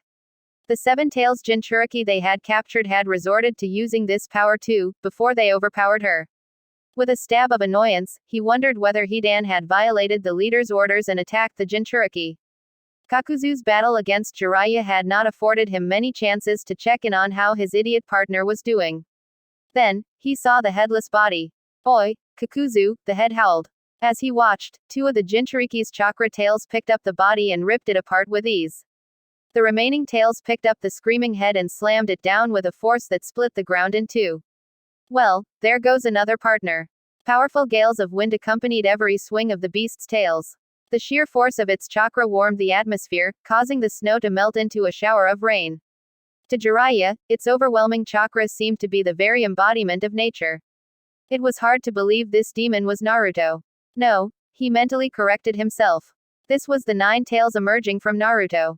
Somehow, the seal had weakened enough for it to physically manifest itself. The beast turned its hate-filled gaze on Gamabunta. Its tails whipped through the air toward them and Gamabunta braced himself, ready to return the blow, when the tails arched around them and slammed instead into Kakuzu. The missing nin, who had been on the verge of striking an unsuspecting Jiraiya, bulleted down through the rain and crashed into the wet ground. Torrents of mud flew in every direction as his body continued to bowl through the earth, leaving behind a long, uninterrupted strip in his wake. Stunned, Jiraiya watched the beast let out a deafening howl that shook the skies. The moment Kakashi felt the 9 tails chakra surge through the marshland and blow away the fog, he braced himself for the worst. And yet, nothing could have prepared him for the scene of carnage that met his arrival. At the base of a cliff, bodies with all too familiar faces littered the muddy ground. It was an image that brought back painful memories of the Third World War. His colleague and fellow veteran, Shirakumo. A crater with a body mangled beyond recognition. And Rai, his student. His eyes were still open, staring glassily up at the gray sky. The day he had first met his genin team flashed in his mind. You can tell me your likes, dislikes, hobbies, your dreams. When nobody answered, Kakashi sighed and gestured towards a genin with a scar running down his face. How about you go first? The boy scowled. The name's Hagain Rai. My goal is to become the best weapons specialist in Konoha. And, I hate being ordered around. The sound of rain filled his ears. As he watched the droplets hit the boy's still face, Kakashi's heart grew heavy. It seemed like it was only yesterday, when his team had passed the bell test. The air crackled. A blood-red ball of chakra shot through the sky and slammed into the cliff with a thunderous explosion. Breaking off from the point of impact, giant boulders began sliding down, crashing into the ground. Gamayuden Toad Oil Bomb. A mass of murky oil burst through the air, coating the rampaging beast. Jiraiya followed by directing his spiky white hair to wrap itself tightly around the beast, dragging it down to the ground. For a moment it seemed to work, and then with another roaring surge of chakra, it burst out of its bindings. Infuriated, the beast switched its attention from Jiraiya, who was forced to dodge out of the way. Kakuzu seemed to have had enough, taking this as a window of opportunity to escape. Jiraiya saw out of the corner of his eye as the hulking missing nin leapt backwards and flickered away in a puff of smoke. Jiraiya-sama, shouted a voice. A familiar silver-haired ninja appeared, gently setting down 3 bodies beside a shrub. Jiraiya did a double take. Is that you, Kakashi? Did Sarutobi-sensei send you? Kakashi stood, his infamous Sharingan glowing in his left eye. It's a long story. It was as though he was viewing everything from a distance, through a red haze. He was in control of his body, and at the same time, he was watching his own body move. Hidan was dead, or at least crushed beyond repair, and Kakuzu seemed to have disappeared. His enemies were gone and Naruto knew he had already achieved his objective. And yet, it wasn't enough. There was a void deep in his chest that he didn't know how to fill. He could feel his body thrashing about, itching with the desire to be put into action. To go somewhere, anywhere, and not come back. Only, there was nowhere to go. He had longed to leave Wave Country and return to Konoha. But there was nothing for him there anymore. The marshlands stretched out into infinity behind him while to his front, past the edge of the cliff, he could see a dark sheet of water. It was the sea, disappearing into the horizon. He wondered what lay beyond there. Pushing back, he readied himself to propel his body forward and, Naruto, a faraway voice shouted. It took a moment to process that it was his name being called. Naruto blinked, and all of a sudden, Kakashi stood beside him in his mind.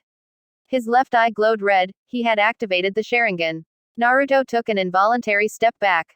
He had seen Kakashi use it sparingly in battle, but never before like this. The Nine Tails let out a growl. You're not an Uchiha. Ignoring the beast, Kakashi turned towards Naruto. What's going on here? Where's Mayu? Naruto didn't respond, and the Jonin's face turned solemn. Come back, Naruto. This isn't the answer. What would you know, sensei? The part of Naruto that was still rational knew it wasn't Kakashi's fault. But bitter words were coming out of his mouth, like vomit, and he couldn't hold them back. It's not like you were here when everyone died. Kakashi drew a sharp breath. I'm sorry I wasn't here. I came as quickly as I could. For some reason, the apology only made him angrier. It doesn't matter anymore. I've failed my mission, my team is gone. There's nothing for me to care about anymore. Do you know how that feels? I do, said Kakashi. Taken aback despite himself, Naruto stopped. The Jonin's gaze, while trained on Naruto, seemed to be focused on something far away. I also lost my team, in the World War. Obito and Rin. They're gone because of my failures. Ignore him, the Nine Tails snarled. He's only trying to confuse you. It would have been all too easy to do as the Nine Tails said. It was tempting enough that Naruto almost gave into it. But as he considered Kakashi's words, he could feel his anger seeping away. And in its place, he started to remember things. He thought of his first day at the academy, when he had felt like the only person in the world. He thought of the day he first killed as a genin, and fell asleep to the rocking of the wagon. He thought of his birthday, in which Mayu baked a too-sweet cake and Kakashi presented him with a tanto. He thought of the Chunin exams, looking up at a dark ceiling and Rai asking if he was awake. He thought of Mayu calling down to him in his fight against Fu. He thought of their team, sitting down at Ichiraku's after a hard mission and ordering extra garlic with their ramen. At the time, these moments had not seemed so precious to him. Only now that they were gone, did he understand. Something in his chest throbbed, and Naruto clutched it. He could feel the void there, but he couldn't reach it. How do you deal with it, sensei? You fool, howled the Nine Tails. Kakashi inclined his head. We endure. The beast that had been bristling suddenly seemed to shrivel up before his eyes. Its baleful eyes dimming, it shrank in size, and finally, as the red demon shroud smoldered away into nothing, Jiraiya jumped forward to catch Naruto's body in midair. The body, as scratched and beaten up as it was, seemed almost lifeless. However, Jiraiya could feel his heart beating in a steady rhythm, and for that, he was thankful. As he walked back, he saw Kakashi kneel and close the eyes of the Chunin boy. Standing up, the Jonin bowed his head in prayer. Jiraiya somberly looked down at Naruto's still face, and then around at their surroundings. At some point in the night, the rain had stopped. The sun was rising, bleaching the sky in its vivid colors. It was a new day. Kakuzu didn't call it running away. He called it a tactical retreat.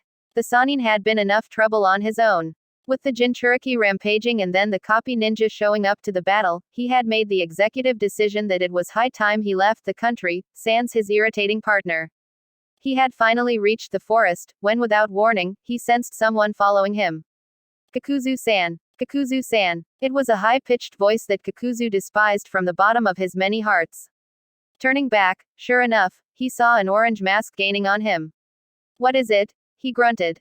You sure hightailed it out of there, said Toby in a cheery voice. If you were worth the slightest bit of money, I'd kill you. That doesn't sound likely. Unless. The leader makes me your next partner. Toby began to sound worried. That'd be dangerous, considering how quickly you go through them. I'd be doing the world a favor, getting rid of you. Kakuzu paused, fully taking in Toba's appearance.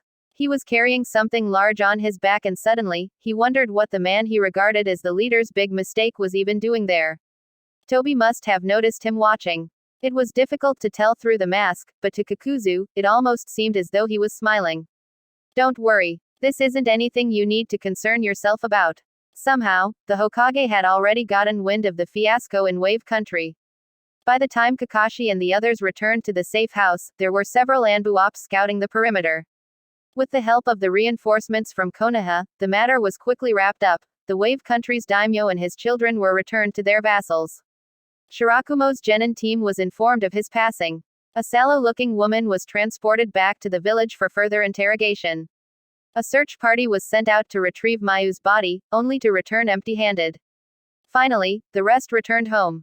The day after their return, a funeral service was held. Half the village turned up, the procession led by Mayu and Rei's older brothers and Shirakumo's grieving daughter.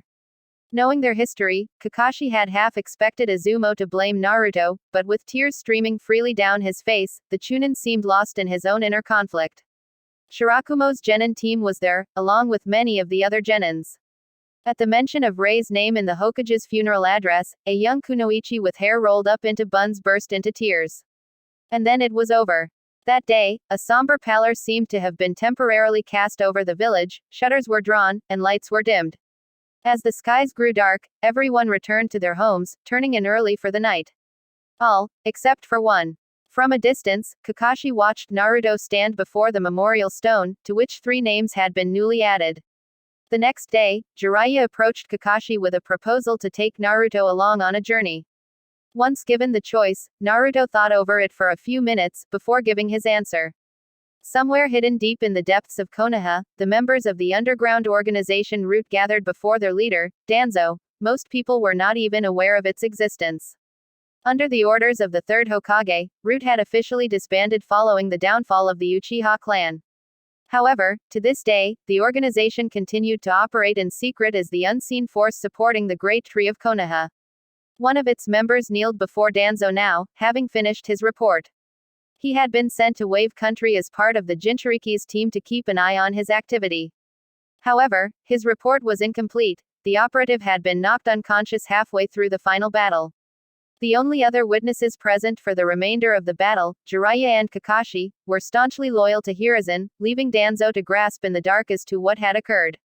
It was an unfortunate turn of events, especially given the operative's previously spotless track record.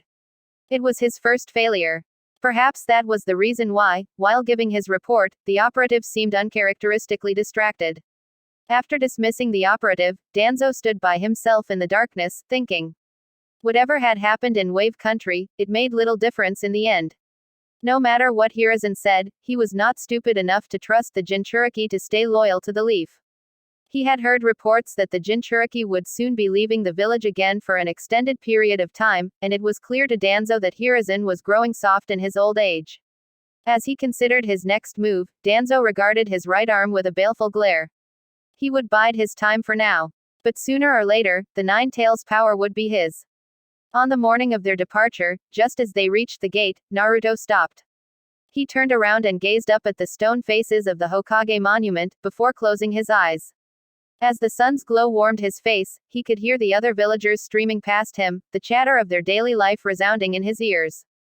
Market prices have gone up lately, going to meet my uncle in tea country. A cake for her birthday. His eyes opened. Turning back around, he saw Jiraiya waiting for him. Naruto took a step forward. And another. And then, walking through the gates, he left Konoha behind. Chapter 28. Emergence of Talents. It was raining in Omegakure, the hidden rain, but that was nothing new. Neon signs flickered, glowing sullenly in the dark of the night. Numerous metal pipes scaled a sea of rusty towers that groaned under their own weight. Copper wires, dangling from tower to tower, swayed haphazardly in the wind. To the west, the tallest tower in Omegakure spiraled above the surrounding area. Other than its height, it was easily made distinguishable by the 4 humanoid faces that protruded from each side of the tower. The village's dead were all brought to this tower for processing. It was also the rumored dwelling of their savior, Lord Pain. Ever since the lady had brought news of their lord's victory over Hanzo to the village, the hard look in everyone's eyes had changed. Ajisai could still remember the first time she saw the lady appear before the village people. With her beautiful stoic face and her wings that spanned the length of the sky, she looked every bit the role of an angel sent from the heavens. It was so overwhelming, Ajisai cried. News quickly spread of Lord Pain after that. Following the deaths of Hanzo and the members of his faction, the civil war they had thought would never end came to a close. Now, the entire village was united under Lord Pain's mission of peace and hope. Lady Angel warned them that the hidden villages of the 5 great nations would not react so favorably to Hanzo's death, and so, they continued to perpetuate the notion that their civil war was still ongoing. Months had passed since then, and none of the other villages seemed to have noticed. Nobody, Ajisai included, was too surprised. Given the other nations' history of waging battle in Rain territory and causing further havoc for their village, she didn't expect them to care about anything other than themselves. It was raining, as always, when Lady Angel appeared before Ajisai and the other genin. She descended without warning, her paper wings keeping her afloat. As she turned her pale, serene face towards them, Ajisai froze, her mind reeling at suddenly coming face to face with her idol. Then, coming to her senses, she immediately prostrated herself on the ground. The Hidden Leaf has invited the Hidden Rain to participate in their Chunin selection exams this year. Your teams will go, in the pretense of participating. The other villages must continue to believe that Hanzo of the Salamander rules the Hidden Rain. Yes, Tenshi-sama, they spoke in unison. Team Ajisai, said the lady, and Ajisai found her mind once again going into overdrive at the revelation that the lady knew her name. I have a special mission for you. Take advantage of the Chunin exams to find a Jinchuriki. A Jinchuriki. Ajisai cautiously ventured, raising her head. Suiren. The lady looked at one of her teammates. Use your sensory perception skills and look for a shinobi who harbors an enormous amount of chakra. Is that what a Jinchuriki is? Asked Suiren. Without answering his question, the lady continued, even if you don't find a Jinchuriki, bring back intel of any extraordinary shinobi from other villages. She heard the sound of flapping wings, and then the lady was gone. The other genin began to murmur in awe amongst themselves. Ajisai shared a nod with Suiren, before turning to her third teammate. He was a relative newcomer to their village. He had a pretty face but didn't talk much, speaking only when necessary. Ajisai did not know much about him beyond that he was yet another war refugee, and that he was incredibly strong. With him by their side, Ajisai had little doubt that they would be able to carry out the lady's mission to the finish. When she saw his face, however, she found herself taken aback. The usual calm demeanor was gone. Instead, a blazing look of fury burned in his eyes, and she could see his visible hand clench so hard, it shook. It wouldn't be the first time that a war refugee in their village had suffered at the hands of the Hidden Leaf. Sympathy welling up in her heart, Ajisai wondered whether her teammate was the same. For as long as Gaara could remember, the voice had always been there, whispering in his head. When he was younger, while he was aware of the voice's presence, he did not understand it. It was purely a constant stream of noise, its volume and tone tended to vary by the day and it was relentless. He did not understand it, but it kept him up at nights when the rest of the village had gone to sleep and the sand of the desert shimmered like water in the moonlight. It was on the night of a full moon that Gaara fell to his knees before the dying body of his uncle, and felt its blood boil for the first time. The sensation racked the entire length of his body and it was unbearable. The sand that had always served as his protection erupted around him and everything that had been building up inside exploded into mindless, unadulterated rage. By the time the sand settled down, he knew that it was not just a voice, it was the voice of the monster inside of him, and it told him he was alone in the world. Over the years, Gaara's father, the Cage, tried to assassinate him 5 more times, but he survived and persisted. Shukaku continued to torment him, threatening to take over his body the moment he let down his guard, but while Gaara no longer slept, he continued to fight. His father hated him. His siblings dreaded him. His village feared him. Yet Gaara alone loved himself. And so, he lived. When he grew older, he was placed in a three-man team with his siblings. However, while he was initially signed up to participate in the Chunin exams held at their village, upon receiving the list of registered genin from the other villages, his father withdrew Gaara from the exam. With Kankuro's promotion to the rank of Chunin, Gaara's current team consisted of his sister Tamari and another genin whose name he didn't bother to remember.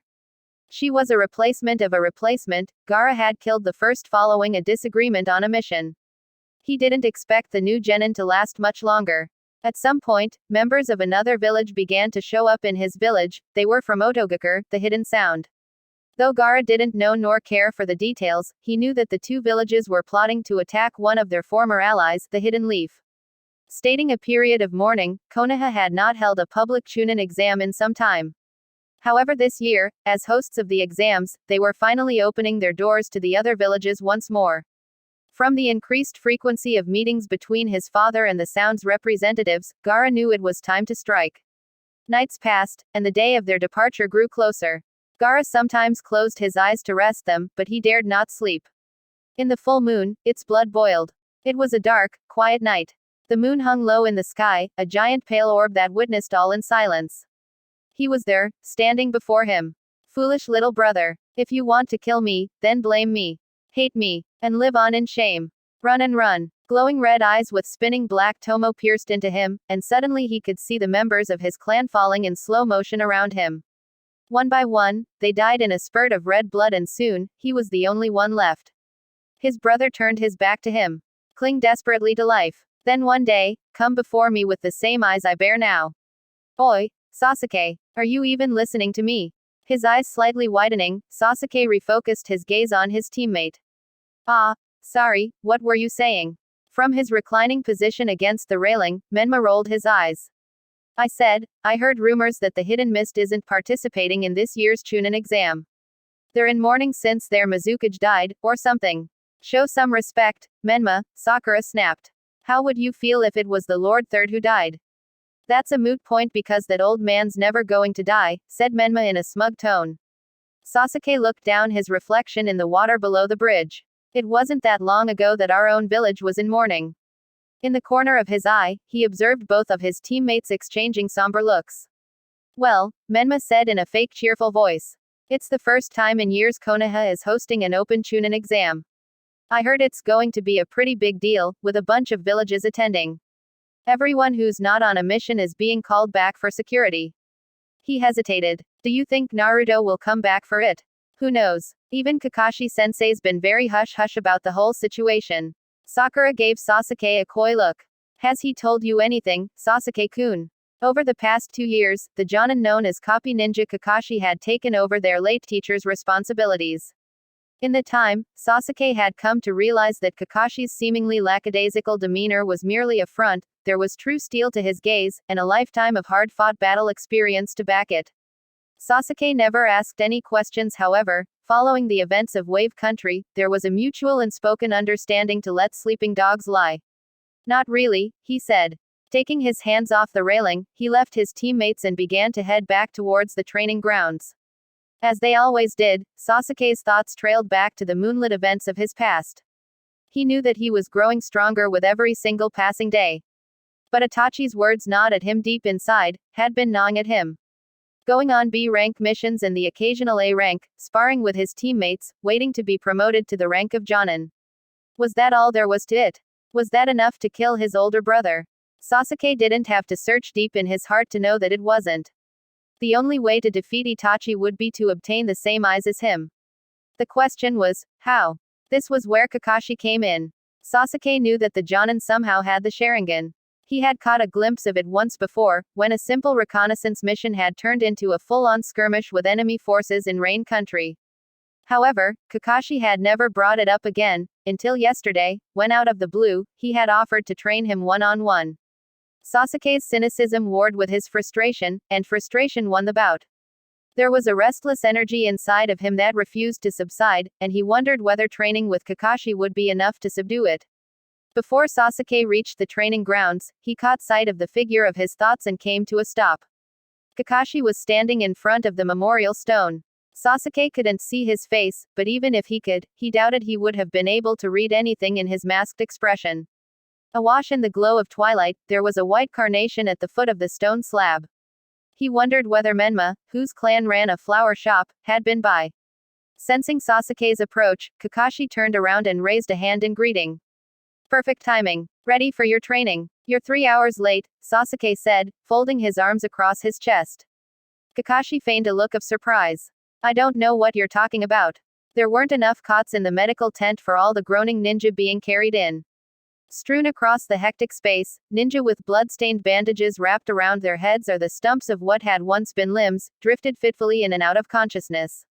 Shouts filled the air as medic nin rushed back and forth, their palms glowing with medical ninjutsu. One of them noticed Karin and impatiently waved her over. Well, come on. It's about time you got here. The unhealed bite marks on her body were already starting to prickle. Karin hesitated, and the medic nin, scowling, grabbed her by the arm and dragged her to a man with a head wound. She braced herself as the man hefted himself up, then, baring his teeth around her wrist, he bit down. Hot pain seared through her body, and she felt the immediate loss of chakra. This continued, bite after bite, until Karin was so spent, she could no longer prop her own head up. Her whole body was covered in new bites, she felt as empty as a dried husk. But there must have been a few drops of chakra left within her, for she was still alive, and with that, she was left to lie down in a corner to recover. They had learned their lesson with her mother. In her crushing weariness, Karin closed her heavy eyes, and when she opened them again, sunlight streamed painfully into her eyes.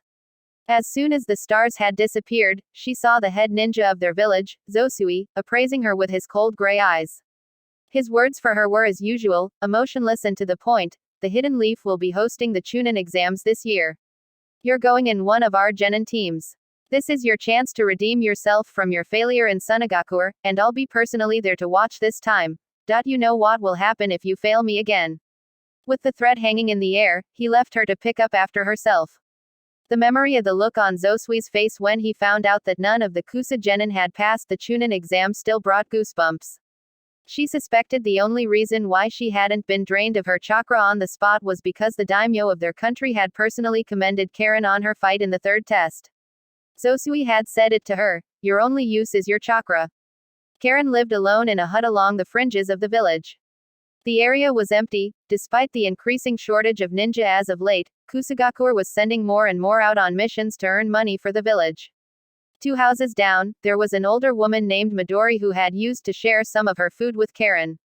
She had been sent out 5 months ago and had never returned. Just as she closed the door behind her, Karin's stomach growled loudly and she considered her options. She could go back to the medical camp for food. But her chakra reserves were still low, and she knew they would make her heal again.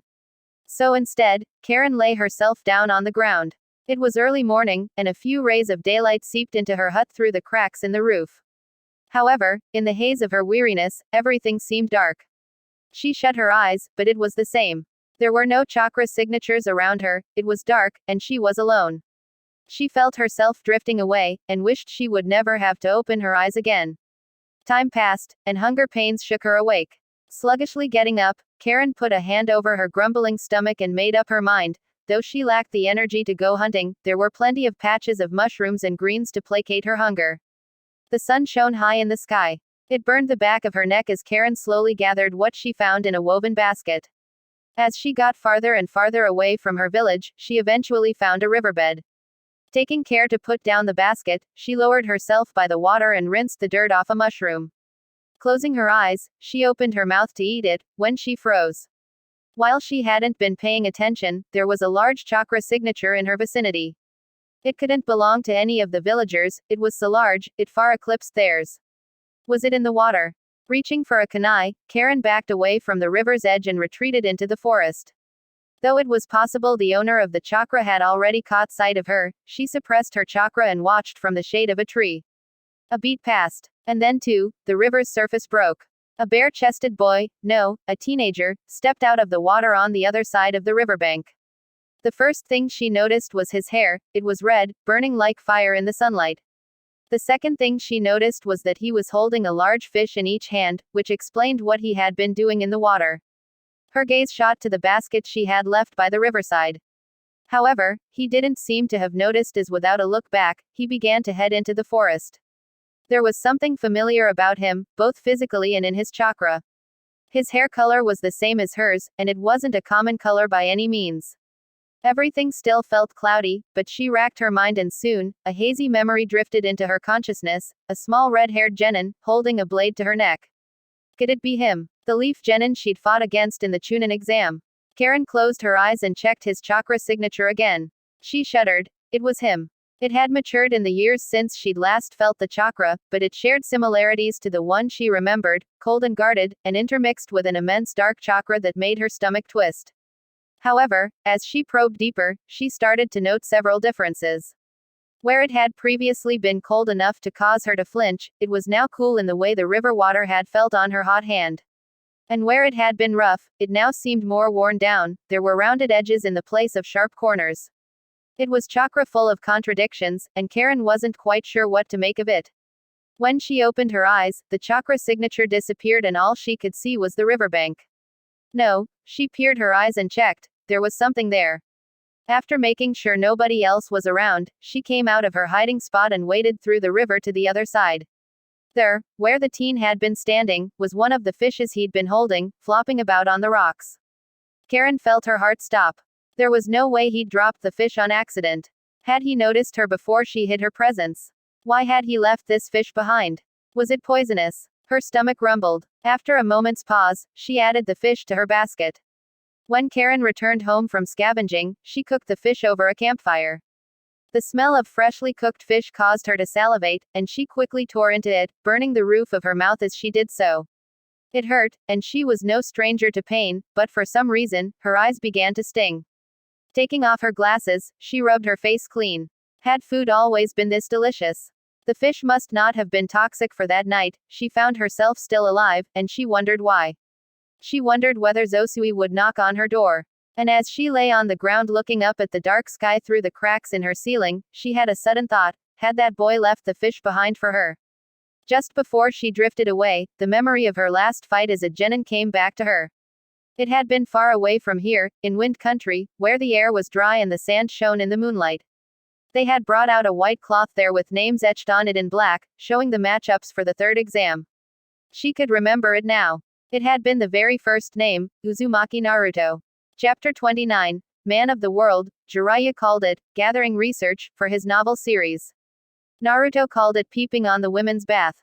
Once they had reached Snow Country and took up residence at one of the inns, the older man had made himself comfortable in front of the wooden fence that separated the gendered baths. It was not an unfamiliar sight for Naruto, though the last time he had seen Jiraiya in such a position, they had been strangers. Naruto paused beside him. You're a pervert, aren't you? The sage seemed to take offense to this.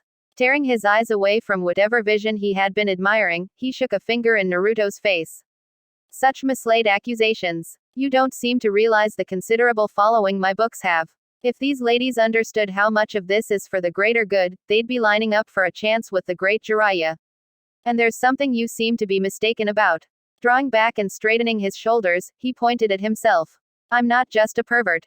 I'm a super pervert. Naruto found himself at a loss for words. Without responding, he left Jiraiya to his own devices and returned to the outdoor springs. It was empty, and as he settled in, fresh water was pumped into the spring, filling the air with hissing steam. Snow drifted down from the sky. Several flakes landed on his skin, and the rest disappeared into the hot water. He knew he was alone. And yet there in the spring, he thought he could hear someone whispering beside him. Closing his eyes, he let his body sink into the water and everything fell silent. The land was thick with forests and rivers that teemed with freshly spawned fish. In terms of terrain and climate, grass country was the most similar to fire country out of all the other countries Naruto had visited thus far, which made sense, as they were neighboring countries. During the day, Naruto practiced incorporating his nature release into his Rasengan. At night, they sat around the glow of a campfire, eating the fish Naruto had caught. Some nights passed in silence as Jiraiya wrote furiously in his notebooks. Other nights, they discussed Naruto's progress or planned where to head next.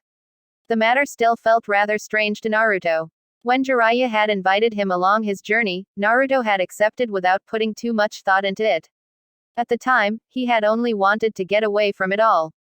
But as time passed and everything started to take on the faded glaze of the past, Naruto was beginning to wonder more and more what Jiraiya stood to earn from this. One night, as Jiraiya picked at his teeth with a fish bone, he asked Naruto about his parents. "I never knew them," was all Naruto had to say. Jiraiya wore a carefully guarded expression. "I knew them very well, in fact. You have Kushina's hair, but you look like the spitting image of Minato at your age. I can tell you more." "No, that's okay," Naruto broke in. A pause. "Are you sure? They're gone and knowing more about them won't help me," he stated simply. Once upon a time, Naruto would have jumped at the chance to learn more about his parents. He had used to haunt the archives, pouncing on even the slightest possible reference to his familial roots. But that yearning belonged to a past age, to a child longing for the possibility of what could have been. Now, the only thing Naruto was concerned with was the present and the reality that came with it. To survive in this world, he needed to grow stronger. That was what he kept telling himself, anyways. The fire between them crackled, its heat warming his face. Jiraiya lowered the fish bone from his mouth. "Alright then. Tomorrow, we'll work on getting you an animal summons. A toad summons. You can sign the toad contract if you want. Or you can try doing what I did to find the animal you have a natural affinity for." The next morning, as Jiraiya looked on, Naruto bit his finger for the blood offering. Molding his chakra with the appropriate hand seals, he planted his hand on the ground. Nothing happened. Several seconds passed in silence. Stroking his chin, Jiraiya looked bemused. Lightning flashed, thunder rumbled in the distance. It turned out that the land of lightning was a country of vast mountain ranges. Its name came from the year-long thunderstorms that lit up the clouds. Jiraiya's reasoning for their presence there was as follows: "I noticed you were using your lightning release to speed up your reflexes. But it's unrefined. And there's no better place to hone your lightning release than in this country." Naruto stood in the middle of a storm. He could see lightning fork out in the cold mist around him like branches of a tree. His whole body was tingling, he could feel the hair on his body standing on end. And then with a deafening boom, it struck him. Waves of electricity seared through every cell of his body. He was going to burst into flames, he was going to explode, and then it released him. Naruto fell to his knees, panting. Steam rose off of his skin. It felt as though someone had taken his lightning release, magnified it 100 times, and then deep-fried him with it. "Let's try that again," said Jiraiya. "How is this going to help me?" Naruto asked bluntly. Jiraiya made a low sound of disapproval. "I've seen you wincing while using your lightning release. If it's hurting you, you're not allocating it properly. To do that, your body needs to grow accustomed to conducting electricity. And just how many more times am I going to have to be struck? Maybe a couple dozen times, I'd say. So your plan is to barbecue me?" A flash of lightning lit up the sage's face as he stroked his chin in contemplation. Remind me, how many shadow clones can you make?" The border of Earth country ran along a rocky mountain range, while the country itself was comprised of desolate, rocky ravines. The wind blowing from the north passed over the mountains, raining down bits of rock and gravel on the traveling pair. "Here we are," said Jiraiya, balancing on a board at the tip of a spindly rock column. "This is where we'll be spending the next few weeks." He failed to mention, however, that they would be spending their nights there as well. Whenever Naruto wearily nodded off to sleep, he fell and awoke to find himself hurtling down through the air. In the beginning, he came dangerously close to being speared to death, and was only saved at the last moment by an extension of Jiraiya's hair that grabbed him inches from the rocky ground. But as the days passed, his reaction speed grew faster and he started to use a wind jutsu to propel himself back into the air. And then as even more time passed, he stopped falling at all.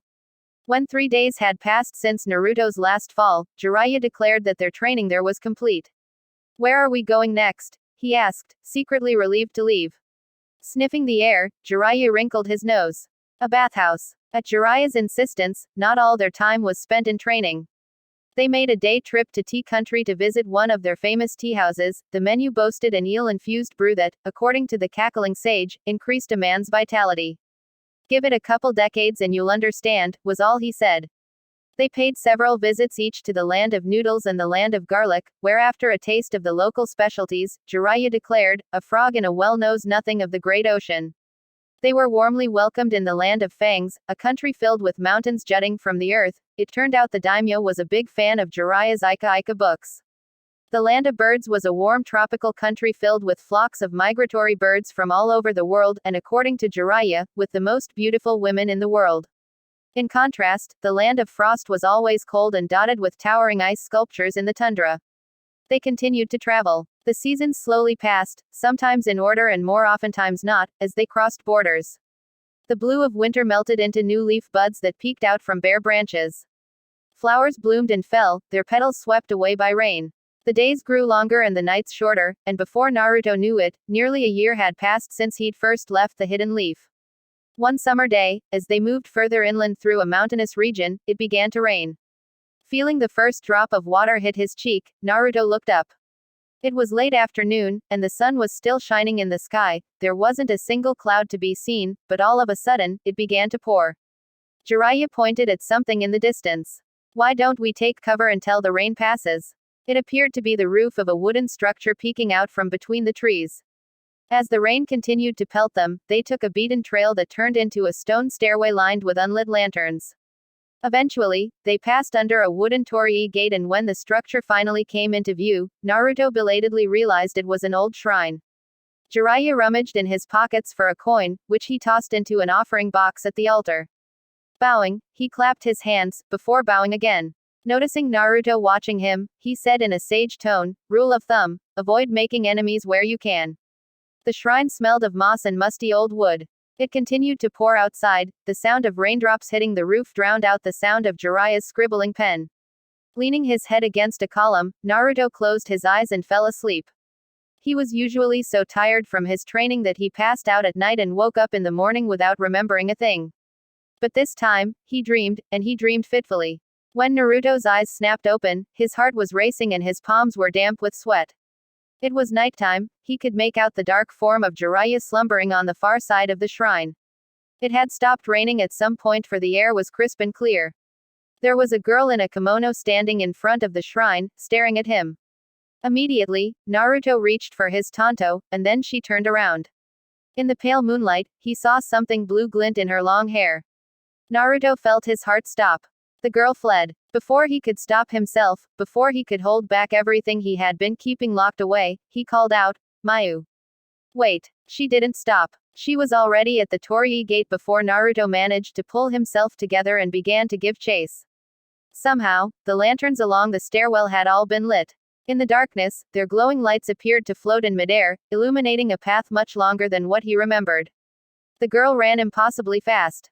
It was as though the wind carried her, her sandaled feet seemed to barely touch the ground. The air grew colder and thicker with fog. Finally, Naruto started to close the distance on the girl. She was right there, an arm's length away and almost within reach. Wait, he cried out again, his voice breaking. The girl must have heard him, for she let out a ghostly laugh. She started to turn her face towards him, and then disappeared into the fog. His heels skidding on the ground, Naruto came to a quick stop. He spun in a circle, but couldn't make out anything. Almost fumbling in his impatience, his hands blurred through the seals. Futon, Daitapa wind style, great breakthrough. Naruto exhaled, all the air leaving his lungs in a single rush, and a strong wind swept through the area, blowing away the mist. It left him alone in a forest clearing. There was no one else there. As the rest of his surroundings came into sharp focus, he suddenly realized that the jutsu hadn't cleared up just the mist, it had cleared up his mind as well. His stomach twisted, and Naruto felt burgeoning disgust for himself. What was he doing, chasing a phantom from his nightmares in the middle of the night? Just as he was about to leave the area, however, he heard it, a faint rustling sound in a nearby bush. In an instant, Naruto moved. Reaching for a kunai with one hand, he lunged forward with the other and made contact. It was warm and had the texture of fur, and as soon as his hand tightened around it, it began to struggle furiously in his grasp. Paying little heed, Naruto yanked it out of the bush. It was larger than a cat but smaller than a wolf, with a bushy tail and a reddish coat. It was a fox, its pointy ears lay flat on its head, and it yowled angrily, flailing in the air before him. What's the big deal? It yelped. Let go of me. Was that you? Naruto demanded. It was just a little prank, I swear, no harm intended. Naruto reeled, and in a flash, it seized the chance to bite his hand. Letting out a startled cry, his grip slackened. Wriggling out of his hold, it dropped to the ground and disappeared with a rustle into the bushes. Blood dripped from his hand. Naruto stared after the bushes. Somewhere in the distance, an owl hooted mournfully. Letting his hand drop to his side, Naruto's legs collapsed below his weight and he landed on his back on the ground. With that, the rows of trees gave way to the night sky. The first thing he noticed were the stars. They glimmered, shining like scattered dust across a black sea. He thought of how far away they were, and how small he was in comparison. It brought back a memory of the first time Naruto had entered the academy. Nervous and excited, he had looked up at the sign that hung above the doors and traced the character for shinobi in his palm. The separate characters of blade and heart came together in a word that by definition meant to endure. How do you deal with it, sensei? We endure. When the Nine Tails had been egging him on in the battlefield, that had been Kakashi's answer as well, to endure. What did it mean to endure? Did it mean to forget? He had thought that by traveling the world with Jiraiya, he would be able to fill the void in his chest. To this end, for the past year, he had tried his best to avoid thinking about anything other than his training and his new experiences. As he looked up at the stars, however, just for that moment, he allowed himself to think about what he had left behind, and his heart ached. It's hard, sensei, Naruto said aloud. But there was no response. Chapter 30. The road continues. The great toad sage was waiting for Jiraiya in a shallow pool of water surrounded by giant scrolls. Here it is revealed. In my dream, despite your perversions, you will manage to become a splendid shinobi. You will come to stand on your own 2 feet, acquiring disciples. One such disciple will one day bring about a great change to the world of shinobi. This I saw in my dream. A great change. Jiraiya repeated. Either great stability or great destruction. The likes of which this world has never seen before. One of those 2 changes. One of those 2. What do you mean? The sage's right eye opened a crack, the dark pupil stared straight into what felt like Jiraiya's soul. You will guide that revolution. And eventually, there shall come a day when you will be forced to make a critical decision. That choice you make, will decide which way the change goes. His mind churned with questions, the weight of the prophecy already bearing heavily on his shoulders.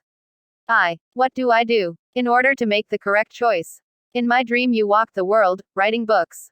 Books. A flash of red sparked brilliantly in the puddle by his feet. Naruto's eyes narrowed, but he didn't stop moving. The fox had been following him all morning, making no real effort to conceal its movements. He had a feeling it had been on his scent for longer than he'd realized. As soon as they'd crossed from rice country into hot water country, Jiraiya waved Naruto off with a conspiring glint in his eye. I think it's about time I took off.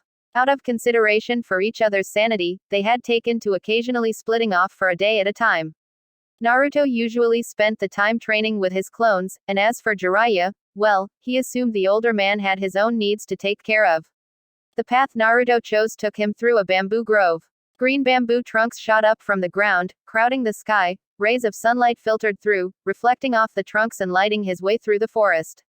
Crack. His gaze shot to the source of the sound, but there was nothing there. While it was clear the fox was still on his trail, it was maintaining its distance, making it difficult to pinpoint its current location.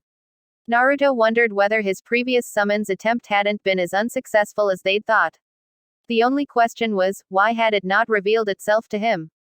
Judging by the lack of hostility, it didn't seem to have any malicious intent, notwithstanding its previous attempt at a prank. When he decided he'd had enough, he stopped. Come on out already. A summer breeze blew through the grove, and he heard the bamboo trunks crackle. In the distance, a bird whistled.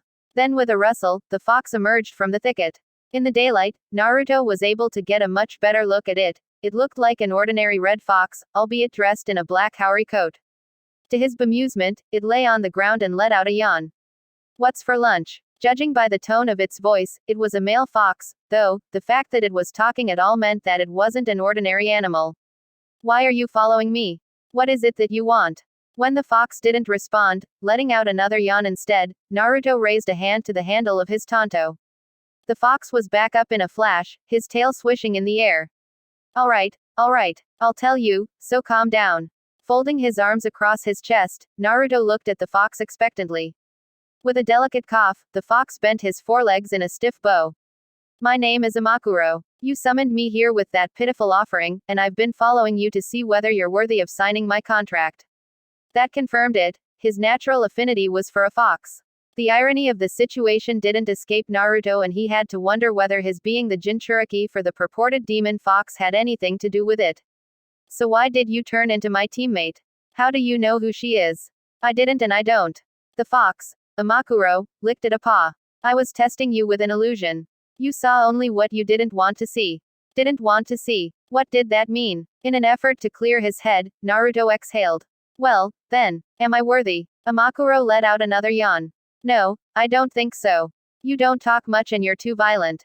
I'm going to pass on this one. Caught off guard, Naruto blinked. While he didn't know what he'd been expecting, it certainly hadn't been rejection. A thorn of irritation was starting to twist in his chest, and for some reason, that irritated him even more. He hadn't expected himself to care at all. Fine then. It was Imakuro's turn to look taken aback, as he said quickly, that's it. Just so you know, I'm pretty powerful. You're going to lose out big time by not signing a contract with me. I mean, where else are you going to get a summons as good as me? I don't need a summons, said Naruto. Or so he told himself, anyways. As he left the fox behind, he felt a sharp gaze trained on his back.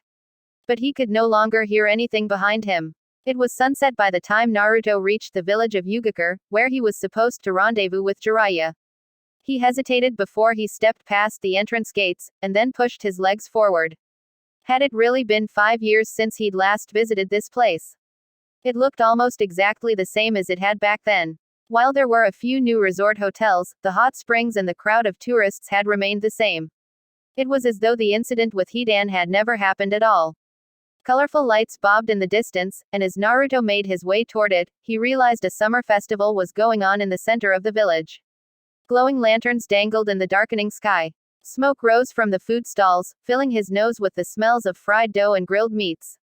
Some of the attendants wore masks as they strolled between the attractions. There was a stall with a pool full of glimmering goldfish. 3 children were huddled around it, and just as he passed by, one of them shouted out, "Look at that fat one." Something about the wording brought Naruto to a sudden halt.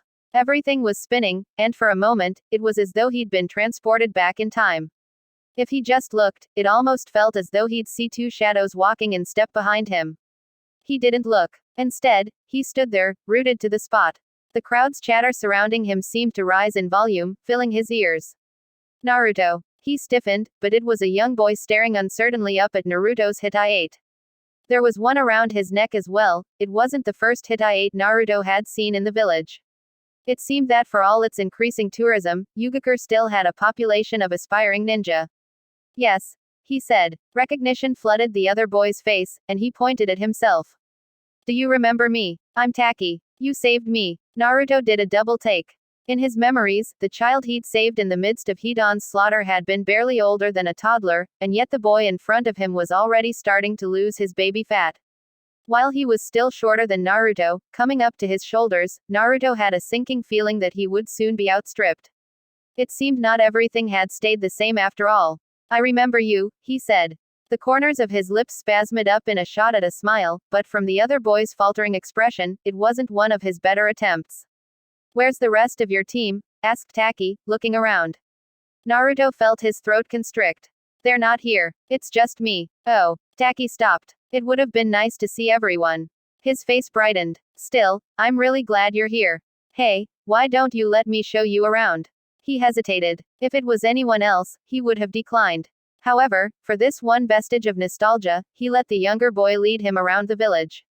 As Taki prattled on about his life over the past 5 years, Naruto found himself becoming swept away in the account of the family noodle business which had failed, causing them to seek a better life in Rice Country. After another abject failure there, the family had recently returned to the village to start again. But I told my parents not to worry.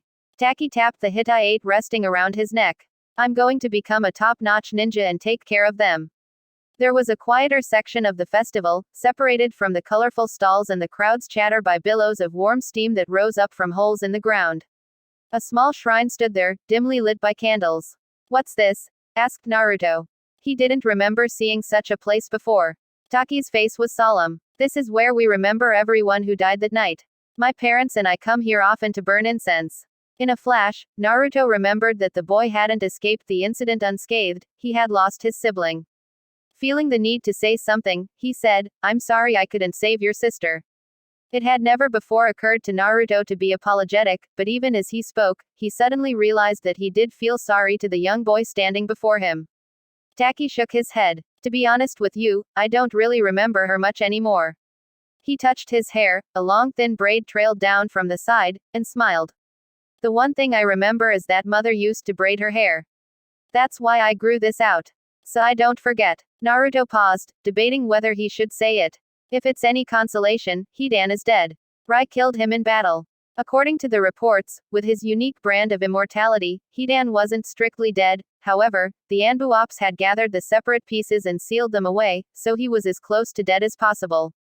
Taki's eyebrows shot up. Far from the expression of approval Naruto had been expecting, he looked troubled. "Oh, I see. So, he's dead already." Something about his tone seemed off, and Naruto asked, "Did you want to kill him yourself?" "I think I did, at one point. But," Taki inhaled, "don't get me wrong, I'm grateful he's dead. It's just, it doesn't really change anything. My sister is still gone. There's nothing you could have done about it, and there's nothing anyone can do about it now." Naruto didn't know how to respond to that. They spent a few more moments in silence in front of the shrine, and soon afterwards they went their separate ways. "Bring the rest of your team next time," said the younger boy with a wave. The festival was still ongoing, and Naruto returned to the hubbub of the crowd.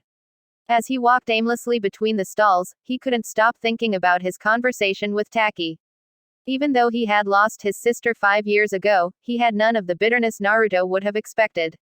On the contrary, despite the hardships of his circumstances, the other boy seemed to have moved on with his life.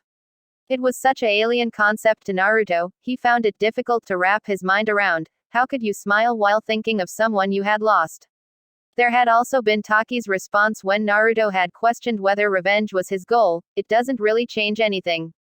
On that, Naruto silently agreed. When he had transformed into the Nine Tails, he had flattened Hidan and sent the rest scattering. And yet, it hadn't changed anything. It was possible he had already understood this back at Gato's hideout, when Naruto had spared the Hunter Nin despite his role in Mayu's capture. At the time, he had questioned what had moved him to do so. But perhaps, he realized now, it was because he didn't blame him entirely for his teammates' deaths. The truth was that if Naruto had done his job as leader and ordered his team members back to Konoha, even if Mayu had hated him for it, they would all at least still be alive. However, he had caved in and stayed because he had feared their rejection. While many things had happened, in the end, what had cost him their lives was none other than his own weakness. Suddenly, Naruto realized something warm was running down his wrists. Looking down, he jerked as he saw blood. His fingers had dug into his palms so hard, they'd pierced the skin. As he watched the blood drip to the ground, he felt a heated surge of shame. Wiping his hands clean on the front of his pants, he thought to himself, "Keep it together." The abrupt sound of barking drew him out of his thoughts. It was an ugly, angry sound that shattered the cheer of the festival. Naruto quickly spotted the source. Near a food stall, a large black dog growled at a young girl, baring its teeth in a show of aggression. "Down, boy!" The dog's owner threw himself on the dog's back to try and stop it. Her face hidden under a mask, the girl backed away, her slight frame shaking. And then Naruto saw it. A tail appeared, poking out from the back of her robes. The dog's owner must have spotted it at the same time, for in a remarkable transition, his concerned face transformed into one of revulsion. He fell back and released the dog, which lunged for the girl, but the only thing left of her was a pile of clothes. Naruto glimpsed the back of a red animal scampering away, before it disappeared into the dark of the forest. Cupping his hands around his mouth, the owner shouted out, "And you stay away." A murmuring audience had gathered to watch the spectacle. Naruto took in their reactions, which ranged from confusion to utter disgust, before approaching the owner. "Is something the matter?" he asked. The owner, a heavy-set man, squinted suspiciously at Naruto's features. "You one of them foxes too." "I'm a ninja," said Naruto, tapping his leaf hideout meaningfully. Scratching his whining dog's head, the man grunted. "Can't be too careful with these things. Hadn't seen one around for ages. They're bad luck, they are, and thieves at that. If they linger for too long, you know that means something bad is going to happen. But you'll know all about that, I'm sure." "What do you mean?" Raising an eyebrow, the man tapped his forehead. You're a leaf nin, so I'm surprised you don't know. Rumors say it was a fox with 100 tails that destroyed your village way back when. Beckoning towards his dog, the man added in a low voice, after seeing that fox, you'd better watch yourself tonight. With the man's departure, the audience began to disperse and soon, it was as though nothing had ever happened. The crowd moved around Naruto, their conversations fading in and out like waves on the shore. The stall was selling a narazushi, rice stuffed in fried tofu pouches. Naruto bought one, and bit into it, a sweet and yet salty flavor spread in his mouth, and he quickly finished it. His stomach gurgled, and realizing he hadn't eaten all day, he bought another one and scarfed that down as well. Once he had satisfied his appetite, Naruto was about to leave the festival, when a stray thought suddenly struck him. It was so simple, he thought. When you were hungry, you ate.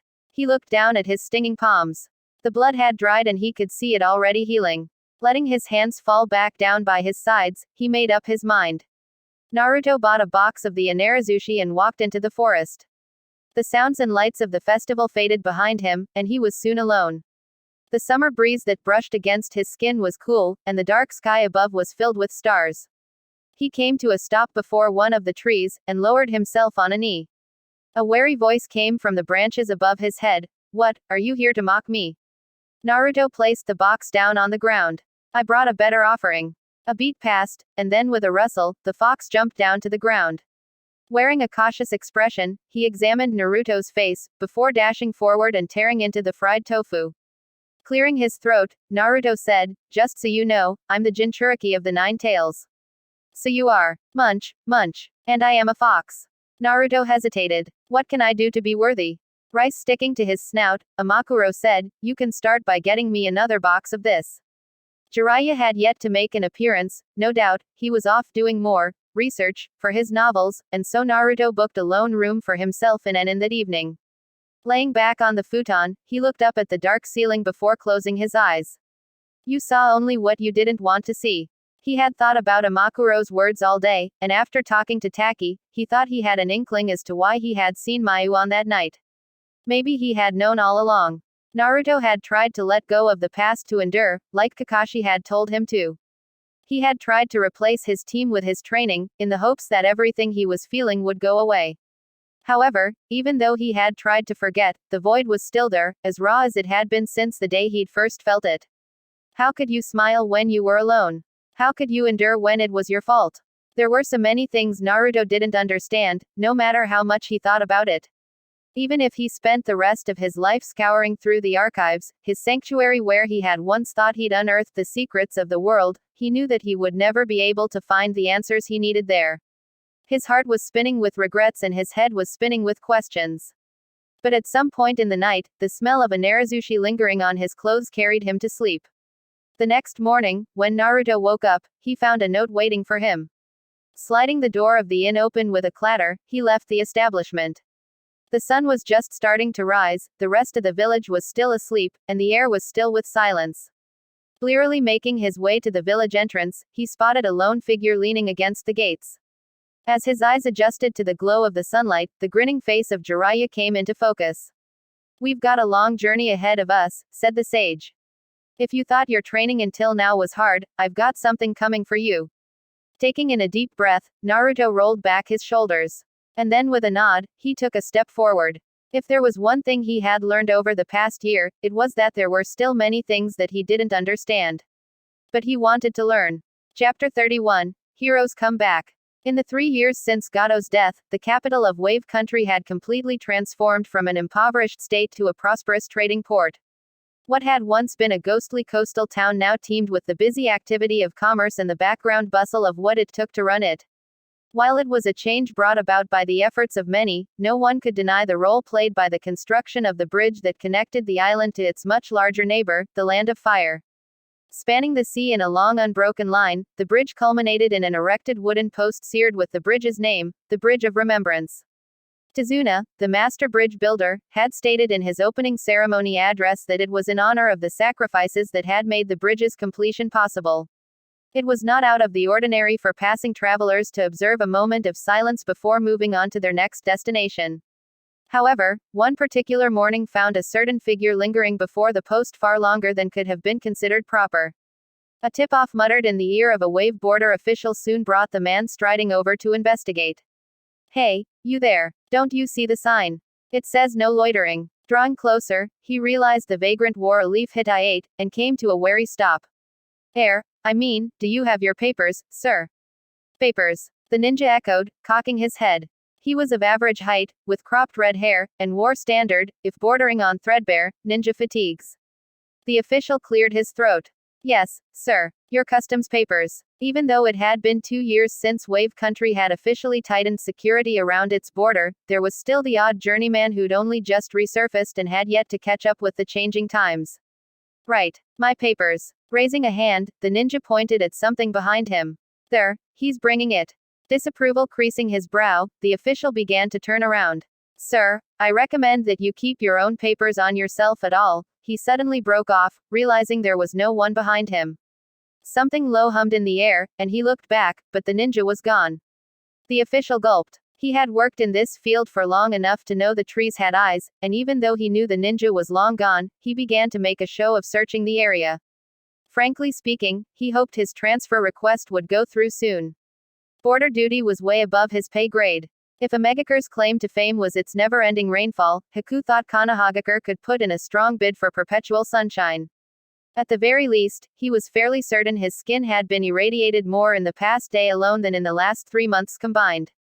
The sunny climate, however, did not seem to be reflected in the personalities of the people of the Hidden Leaf, who wasted no time in making sure the incoming foreigners felt unwelcomed. I'll bet you 100 Rio that's a girl. With an Adam's apple that size. 200 he's packing. That's assuming he hasn't already paid someone to chop it off. Haku colored, and Suiren levied a scowl in the direction of the howling group of Leaf Genin. Don't pay any attention to these untalented wannabes, she said in a low voice. Otherwise, you'll only be playing right into their Ajisai. Having marched right up to the offending group, Ajisai impassively glared at them in a sheer likeness of her mentor, the Lady Angel, never mind the fact that the kunoichis had barely reached the shoulders of the shortest of them. One of the genin, presumably their leader, stopped laughing enough to give her the evil eye. You got something to say, princess. If I were an ignorant leaf genin like you, Ajisai began slowly, and couldn't keep my mouth shut around ninja from other villages whose capabilities I knew nothing of. I'd be very afraid. A beat passed, and then the genin averted his eyes, breaking under the pressure. With their bravado shattered, the group scuttled away, jostling each other in their hurry. Thank you, Ajisai, Haku smiled at his team leader. It didn't matter, but I appreciate it. It was only partially a lie. Though he couldn't care less about what they had to say, that didn't mean he didn't find their leers uncomfortable. It's just as we thought. This village is full of small-minded morons, Suiren said scornfully. Staring straight ahead, Ajisai reminded them, just don't forget why we're here. She was talking about their mission to find a Jinchuriki, but Haku felt his right arm throb below his sash and instinctively brought it closer to his body. The memory of that day still woke him in the middle of the night, chest heaving and drenched in sweat. After his loss to the Leaf Nin, he had been surprised to find himself opening his eyes again. His opponents were all long gone, leaving behind only a demolished mountainside as evidence of the hard-fought battle. A painful and slow navigation of the marshlands eventually brought Haku to Zabuza's side. The moment he laid his fingers on the body, he knew it was not the kind of death he could induce with his Senbon needles. Cold and stiff, it possessed the finality of their past targets' corpses. Though it took some time with his injuries, Haku buried the body with Zabuza's favored broadsword, and as snow drifted down from the sky, he shed his last tears. When he rose to his feet, ice chilled his bones and fire burned in his veins. Haku, is everything all right? At the sound of Suiren's concerned voice, Haku blinked, returning to the present. While he'd been lost in his thoughts, they had walked into a large hallway filled with what looked like at least 100 other genin applicants. The air was thick with widespread posturing and the ostentatious sound of cracking knuckles. It was clear every single one of them longed for nothing more than to bring glory to their representative village. As always, lies came easily to him. Everything's fine, he said with a smile. I zoned out for a second, that's all. His teammates, as much as he had come to like them over the past 2 years, were no different from the others, in the sense that they thirsted to prove their village equal to the might of the Great Five. But none of that mattered to Haku. Glory, recognition, pride, with Zabuza gone, there was now only one thing that moved him day and night, and it was a name, Kakashi of the Sharingan. At the proctor's signal, the sound of pencils scratching on paper filled the exam hall. Blank-faced, Gaara scanned his paper. It took only a few seconds to know that he couldn't answer any of the questions, and a few more to realize the true significance behind the paper test. Temari was intelligent enough to figure it out on her own. His bigger concern was the third genin on their team. He still didn't know what her name was. Leveling a glare at her, he saw her back stiffen in what could have been a sign of acknowledgement. Worst comes to worst, Gaara thought, I'll just have to get rid of her. Somewhere in the periphery of his consciousness, he could hear Shukaku's usual raving, but for the moment, he ignored it. Instead, laying his hand out on the desk, he began to gather the sand he needed for his third eye. It was the perfect technique for the job. The eye was made of his chakra-infused sand, and once connected to his optic nerve, it transmitted everything that it saw. Gaara crushed the eye in his hand and sent the sand particles in the direction of his target, who started to rub irritably at his eye. Taking advantage of the distraction, the third eye reformed above his test paper. As the answers came into Gaara's own field of vision, he picked up his pencil and copied them onto his own paper. Number 43 and 27, start walking. You all fail. While the proctors had already begun to disqualify the weaker teams, he could see the other stronger examinees starting to make their moves. Although the vast majority may as well have been faceless to Gaara, a select few had managed to pique his interest. He would have to wait until a proper test before he could gauge their actual skills. A slight shiver ran through his body. Through heavy eyelids, Gaara glared out in a haze at nothing in particular as he fought to steady his breathing. It was going to be a full moon that night. The hot springs of Snow Country were said to possess legendary medicinal properties, and the beauty of the women of Bird Country was second to none, but there was nothing quite like coming home after a long journey. Balancing himself on top of a telephone pole, with a smile, Jiraiya surveyed the sprawling rooftops of the village he had dedicated his life to protecting. I'm back, he said fondly. As always, the Hokage monument carved into the mountainside overlooked the village. There were 4 heads there now, representing the 4 Hokage who had led the village since its inception. In his entire life, Jiraiya had only ever seen the addition of one bust to the monument, and it had been that of his own student. While the third had asked Jiraiya to take up the Hokage mantle, he knew that his destiny lay elsewhere. No, there was someone far better suited for the role than him, but she had her own demons to face. Jiraiya-sama, cried out a voice. A bespectacled man gaped up at Jiraiya. Jiraiya jumped down before raising a hand in greeting. Oh, if it isn't Ebisu. There were 3 children besides the Tokubetsu Jonin. Jiraiya recognized one of them as the third's grandson. The boy had certainly grown since he had last seen him as but a mere babe in his mother's arms. I didn't realize even you were being called back for the exams, said Ebisu, adjusting his dark glasses. It was by the Lord Third's judgment.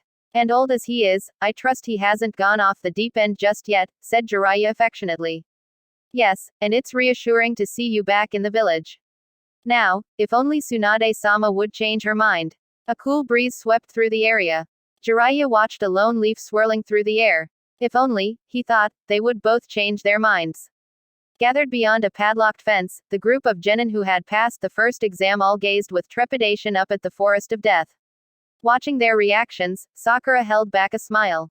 And if thou gaze long into an abyss, the abyss will also gaze into thee. Before we begin the second exam, there's something I have to hand out. Sakura rustled up the papers from her kipao. Their consent forms. Everyone has to sign one. Once she had explained what the second exam entailed, a no-holds-barred survivor variation of Capture the Scroll, she herded the 3-man cells to the hut where her fellow proctors were waiting to hand out the Heaven and Earth scrolls.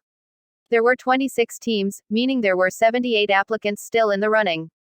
By the end of the exam in 5 days, at least half of them would have failed, and judging from the bloodlust some of the applicants were exuding, Sakura would be very surprised if there weren't at least a few fatalities. This was, of course, compounded by the fact that several teams from the Hidden Rock were present for the first time in living memory, and inter-village rivalries were running high. But out of all the standardized second exams to proctor, of course the Forest of Death was the one Sakura had to draw from the hat. It served its purpose in weeding out the weaker teams, but it was a touch unrefined for her tastes. Then again, there was only one reason why she'd volunteered as a proctor in the first place. As a certain blonde genin walked into the hut, Sakura raised a hand to her mouth and gasped dramatically. Ino, is that you? I can't believe I forgot you're still a genin. It must have slipped my mind somehow. Ino gritted out, "You seem to be forgetting a lot of things lately, Sakura. Have you considered getting that checked at a hospital?" "I have actually, it's routine for Chunin to get scanned after missions. But of course, you wouldn't know anything about that." The two frenemies smiled daggers at each other as a proctor handed a heaven scroll to Ino's teammates, Choji and an unfamiliar female genin. The latter was Shikamaru's replacement, as he had already been promoted to the rank of Chunin, a fact which would never not surprise Sakura, not for any lack of capabilities but because of his infamous indolence. This may have perhaps explained his assignment as one of the referees of the third exam, a role she did not envy at all.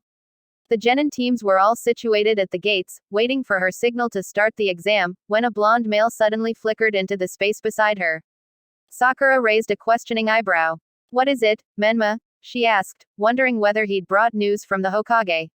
His eyes flicking hesitantly at the other proctors, Menma said in a low voice, "I thought you'd want to know, Naruto's back." Hailing from a country overflowing with forests, Karin and her team were no strangers to being dwarfed by the local flora. After several minutes of leaping between the branches, however, Karin found herself beginning to question what was up and what was down. Unlike the natural habitats back home, the trees in the arena weaved unnaturally in and out with each other. It was clear they had been grown for the express purpose of disorienting any who dared to trespass. Only when they had put some distance between themselves and the gate did her teammate, Kazami, motion for them to stop. "So, Karin, how's the competition looking?" he asked. Closing her eyes, Karin focused and opened her mind's eye, casting her senses through the forest. Her first concern was the monster from the hidden sand. When she had first sensed his evil chakra, it had been so thick with bloodlust she'd almost gagged on it. Thankfully, his team was all the way on the opposite side of the forest, and she made a mental note to make sure it stayed that way. There were plenty of other strong chakra signatures in the forest, but what stood out to her the most was a vibrant one from the hidden rain. She'd sensed it before in the first exam and then gotten a glimpse of him just before the second exam began. He may have had a pretty face and an outwardly gentle demeanor, but chakra spoke no lies. It was as cold as ice, and she added it to her rapidly growing list of people to avoid at all costs. As had been her observation in her previous Chunin exams at Sunagakur, the Hidden Leaf made a strong showing with its participating teams. While none of them stood out as much as the previous two Karin had noted, they were all robust and for the most part, warm chakra signatures. She paused, and wondered where he was. He was already a Chunin and wouldn't be participating in the exams, but maybe he was in the village. If only, Karin thought, she could talk to him and... A beefy hand shook her by the cuff of her shirt, breaking her out of her thoughts. "Hurry it up," said Burami, her other teammate, a man who was as wide as he was tall. "Burami," Kazami admonished. "Have some patience. I'm just giving her some encouragement, that's all." Despite how it may have seemed, Burami was still one of the gentler genin in Kusagakur, for which Karin was grateful. If she had been placed in Team Shior, the other grass team that had passed the first exam, she suspected she would have already been completely drained by now. Even as she thought this, Burami bared his teeth and bit into her arm. She winced, feeling the chakra leave her body. The next 5 days were going to be long. When the Anbu Ops Hiruzen had sent out to locate Naruto returned with the report that the boy was on top of the Hokage monument, he contemplated summoning him to his office as he'd always done. But it was a warm spring day and he thought his aching muscles could use a stretch, so he put on the Hokage's hat and set out at a brisk pace. He soon found Naruto seated on top of the second Hokage's stone head. Catching sight of his face lit up in the glow of the setting sun, Hiruzen came to a sudden stop. The resemblance to Minato is even more uncanny now, he thought soberly. However, he kept his expression carefully schooled. With their complicated history, he knew that any overtures of warmth would be duly met with a rebuttal. His usual smoking pipe in hand, he said, "So you've come back." Naruto inclined his head in greeting. "Hokage-sama." Hiruzen paused, noting that it wasn't just his features that had matured, his voice had deepened as well. It had been almost 3 years since he had last seen Naruto, meaning the boy was now 15 years old. He shouldn't have been surprised by the changes, but the way children seemed to grow up in the blink of an eye always managed to catch him off guard. While Jiraiya had already given Hiruzen the rundown of their journey, he would have preferred to set aside an evening to discuss Naruto's progress. However, given the ongoing nature of the Chunin exams and the rampant presence of foreign ninja throughout the village, this was neither the time nor the place for it. "The reason why I've called you and Jiraiya back is that the Akatsuki have been growing bolder with their movements. Their motives remain unclear, but there's no question that their main objective is to capture all the Jinchuriki. And you would rather the Leafs Jinchuriki secured in your village than wandering outside, Naruto said dryly. With a twinge of discomfort, Hiruzen recalled the voices of his council members echoing that exact sentiment. While I have complete faith in Jiraiya, I also have reason to believe that Akatsuki will make a move sometime during the Chunin exams. They're coming here to Konoha. Naruto raised his eyebrows. What's the going bid for me? Though he spoke in a light tone, Hiruzen wouldn't have been surprised if the boy actually held such suspicions. I hope you're joking, Naruto. It was made in poor taste. I apologize. Naruto stood up, and Hiruzen suddenly realized that the boy, man, was now taller than him. So what will you have me do? He asked, his tone resigned. Even as Naruto looked expectantly back at him for his orders, Hiruzen had a feeling that his mind was somewhere far away. The second test of the Chunin exams has just begun in Area 44 and I've already put operatives in place to report back on any suspicious activity. It would give me some peace of mind if you would lend me your strength and join them. It was the reason why he had approached Naruto, and judging from the other's expression, he knew it too. As you wish, Lord Third. Forming the tiger seal, Naruto disappeared. Left standing alone on the Hokage's monument, Hiruzen let out a sigh. He had a mountain of paperwork waiting for him at his desk, but as he stared out over his village, he allowed himself a moment's reprieve. While the intel on Akatsuki's latest movements was the most pressing matter, it was hardly his only concern. He had his hands full enough as it was dealing with the foreign delegations. The Hidden Rock had extended a hand of friendship towards the Hidden Leaf in spite, or perhaps because, of their long antagonistic history, a hand which Hiruzen shook only after carefully weighing the potential risks and benefits. He didn't know yet what the Tsuchikage's true objectives were, but neither he nor the world had forgotten the tragedy of Yasuga Pass. As always, you tell the Jinchuriki far too much. At least you're keeping him busy. I'm putting his skills to use, Hiruzen responded. The glow of twilight cast his lumpy shadow across the rock, and as he watched, a figure stepped out from it. Whatever you call it, said Danzo coldly. Lowering the pipe from his mouth, Hiruzen exhaled in a gust of smoke. Say what you would about his past actions, he did genuinely care for Naruto, who was as much Minato and Kushina's son as he was a Jinchuriki. Following the tragic demise of Team 7, he'd gone as far as to authorize his indefinite departure from the village despite strong opposition, namely from Danzo. But having confirmed with his own eyes that Naruto had indeed returned to Konoha, Hiruzen would never admit that deep down, he was relieved. Using hunger as a tool to sharpen the senses, the standard protocol for reconnaissance missions required a certain level of insatiety. But the journey back to Konoha had been long and taxing, and Naruto headed to his old haunt. As he picked his way through the village, he left a trail of destruction in the form of stunned faces in his wake. Judging from the double takes and the frenzied murmuring, he knew the news of his return would spread like wildfire to the rest of the village. It was a reaction that had once disheartened and frustrated him, but now, he felt only the faintest stirring of something akin to wistfulness. It was dinner time, and Ramen Ichiraku was as busy as ever. Welcome, a young woman greeted him. Naruto recognized her as the owner's daughter. Toiki himself was tasting the broth behind the counter. As the other customers realized who he was, the hubbub began to quiet down. Perhaps noticing this, Toiki looked up. Catching sight of Naruto, he looked surprised, and then he smiled. Will it be the usual, then? Seating himself on a stool, Naruto was soon digging into a large bowl of miso pork ramen. He was draining the last of his broth when the soft thump of the flap sounded, letting everyone know that someone had come in. For a moment, the thick smell of ramen thinned as fresh evening air wafted in. Welcome. Toiki brightened. I haven't seen you in a while either. The stool beside Naruto clattered as a masked ninja made himself comfortable. The usual please, Toiki-san. With extra garlic. Coming right up. Toiki paused, looking at Naruto's empty bowl. Will that be a second helping for you? The standard protocol for reconnaissance missions required a certain level of insatiety. But the journey back to Konoha had been long and taxing, and Naruto nodded. Yes, please. Chapter 32. Distant Thunder. Despite the years that had passed since they had last seen one another, Kakashi didn't appear to have changed much. He still wore his hideout over his Sharingan, and a mask covered the lower half of his face.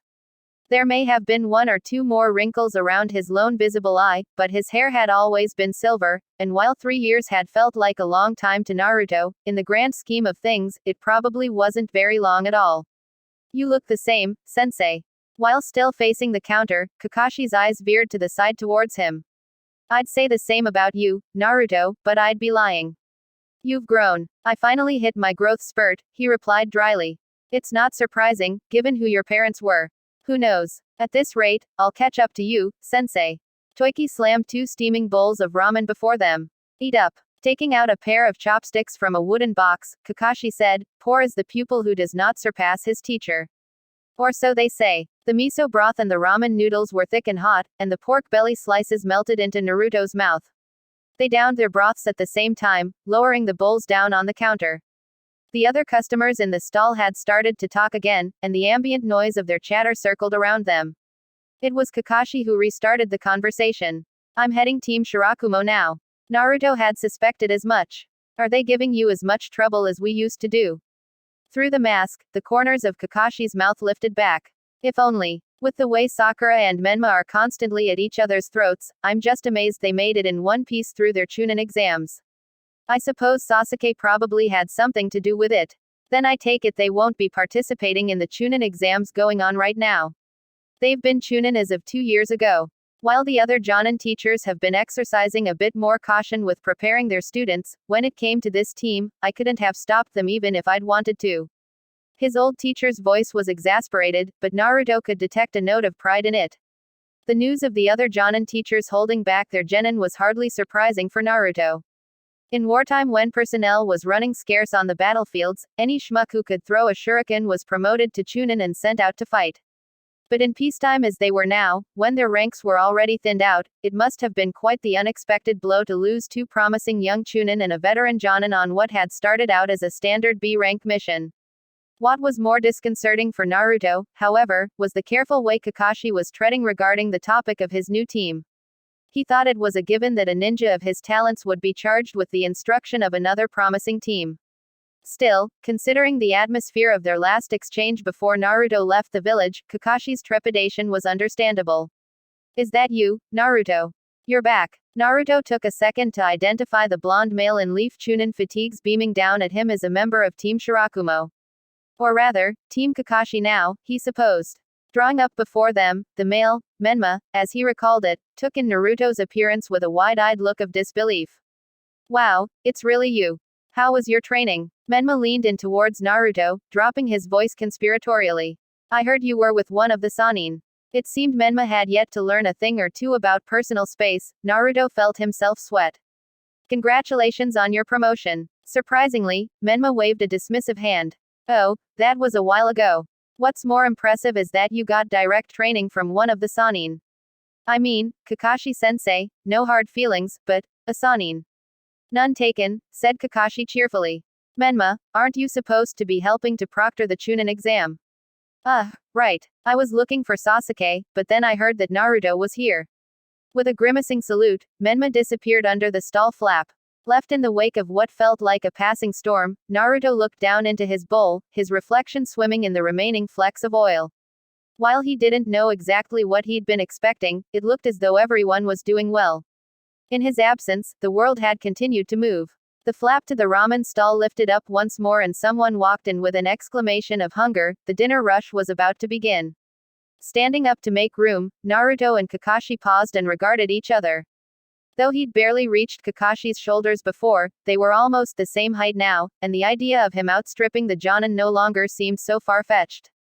The same thought must have occurred to Kakashi. It's been a while since we last faced off. We'll have to have a rematch sometime soon. Naruto nodded, his thoughts already racing with possible strategies. I'd like that. The Forest of Death was a common training ground for Chunin, and Naruto himself had favored it in his earlier years. It had been some time since he had last stepped foot in Area 44 however, and most of it was unfamiliar to him. The forest had evolved in his absence. Still, one thing had remained the same, and that was the unsettling feeling of being trapped in a maze. All in all, it made the perfect stage for the Chunin exams. The second test was now fully underway, with multiple candidate teams already clashing with one another. Perhaps fueled by adrenaline, the majority of the teams seemed intent on the offensive instead of preparing sustenance and shelter for the inevitable days ahead. In true genin fashion, the majority of the skirmishes weren't lethal, and given the massive scale of the forest, Naruto would have been hard-pressed to find anything worthy of report. I've already put operatives in place to report back on any suspicious activity. It would give me some peace of mind if you would lend me your strength and join them. In the eerie stillness of Naruto's surroundings, far from the hubbub of the village, it was easier to attempt to discern the Hokage's true intentions. The most superficial interpretation was that the Hokage wanted to gauge Naruto's abilities, and also bring him back into the third service. While it was already an underhanded way of killing two birds with one stone, Naruto couldn't help but feel as though there was something else lurking beneath the surface. Something bigger than his return was happening in the village right now, and he would bet his Tonto it had something to do with the presence of the hidden rock in the exams. There, Naruto came to an immediate stop. Through a patch of vines, he could make out two teams facing each other down. Judging from their apparel and hideout, it would be a showdown between leaf and rock, an inevitable confrontation, given their shared history of conflict in the world wars. Of further note, he thought he could vaguely recall the leaf team, two females and an overweight male, from his initial class at the academy. Just hand over your scroll, and maybe we'll let you walk away from this, said the rock team's leader. One of the leaf genin scoffed, flipping her long blonde hair. Someone's going to be handing over their scroll, alright, and it's not us. Out of principle, Naruto fought against the urge to roll his eyes. While trash talk was a basic strategy to stave off one's opponent while sizing them up, he had a feeling it would be empty words rather than fists that determined the outcome of this specific encounter. You leaf ninja think you're so smart inviting us here, but we know what you're really trying to do, said the rock genin. And we're here to make sure it doesn't happen. This caught the attention of the lone male leaf genin, who for some reason, was munching on a bag of chips. What do you mean? Drop it. They're just genin, what would they know? Hissed another rock genin. Look, I don't know what crazy stuff your cage is telling you guys, but honestly, that's got nothing to do with us, said the blonde. We're here to pass the exam. All three members of the rock team stiffened. You dare insult the Lord Third. You'll pay for that. Finally abandoning words for fists, the screeching sound of metal meeting metal resounded through the air. The two teams seemed evenly matched, and it could go either way. Naruto wasn't interested in sticking around for a genin fight, especially when it seemed the teams were done talking. At the very least, he wouldn't be leaving empty-handed, thanks to the rock genin's slip of tongue. In a small clearing deep in the woods, dark blood rained down from the sand-encased body. Temari could hear it splattering heavily on the top of her umbrella. As was usually the case around Gaara, the teammates of the genin who had just been crushed to death began to beg for their lives. We'll give the scroll to you. Please, just let us go. And as usual, their voices fell upon deaf ears. Dropping his umbrella, Gaara raised his two hands and squeezed. His sand rose to his bidding, and 2 splatters later, the entire team was dead. Distastefully taking in the bloody sight, Temari let out a sigh. From the corner of her eye, she saw their new teammate, a younger genin named Matsuri who'd been hastily recruited as replacement, wave her hand cheekily. Bye. Temari's lips twisted into a half-smile. Once upon a time, she had found such scenes similarly amusing, but nowadays, they merely brought her a sense of increasing apprehension for Gaara. He'd never been normal, but family was family, and when it came down to it, he was her brother. It was one of the reasons why she'd agreed to remain a genin over the past few years, instead of being promoted to Chunin, as was expected of a kunoichi of her age and prowess in the village, to keep watch over the Sand's greatest weapon. While he didn't listen to anyone, at the very least, he acknowledged Temari's existence, and in theory, she could keep him in check. It was a haphazard system that had somehow gotten them through the past few years. These days, however, something was changing in him. Whatever was left of Gaara was slipping away. She could feel it more and more acutely. She could feel the something else in his body glowering out at the world through dark-rimmed eyes, biding its time. As Gaara's blood-soaked sand returned to his gourd, Matsuri walked over to the chunks of flesh that now littered the ground. Her nose wrinkling in disgust, she bent over and picked up a damp scroll. It's a heaven scroll, she announced. While Gaara didn't respond, Temari felt his eyes turn towards her, and she suppressed a shudder. Good, she said instead. Let's head towards the tower. Although the trees were too dense to see much past the canopy from the forest floor, judging from the ever-growing darkness, the sun had just about set on the day. They're late. Did they get killed off already?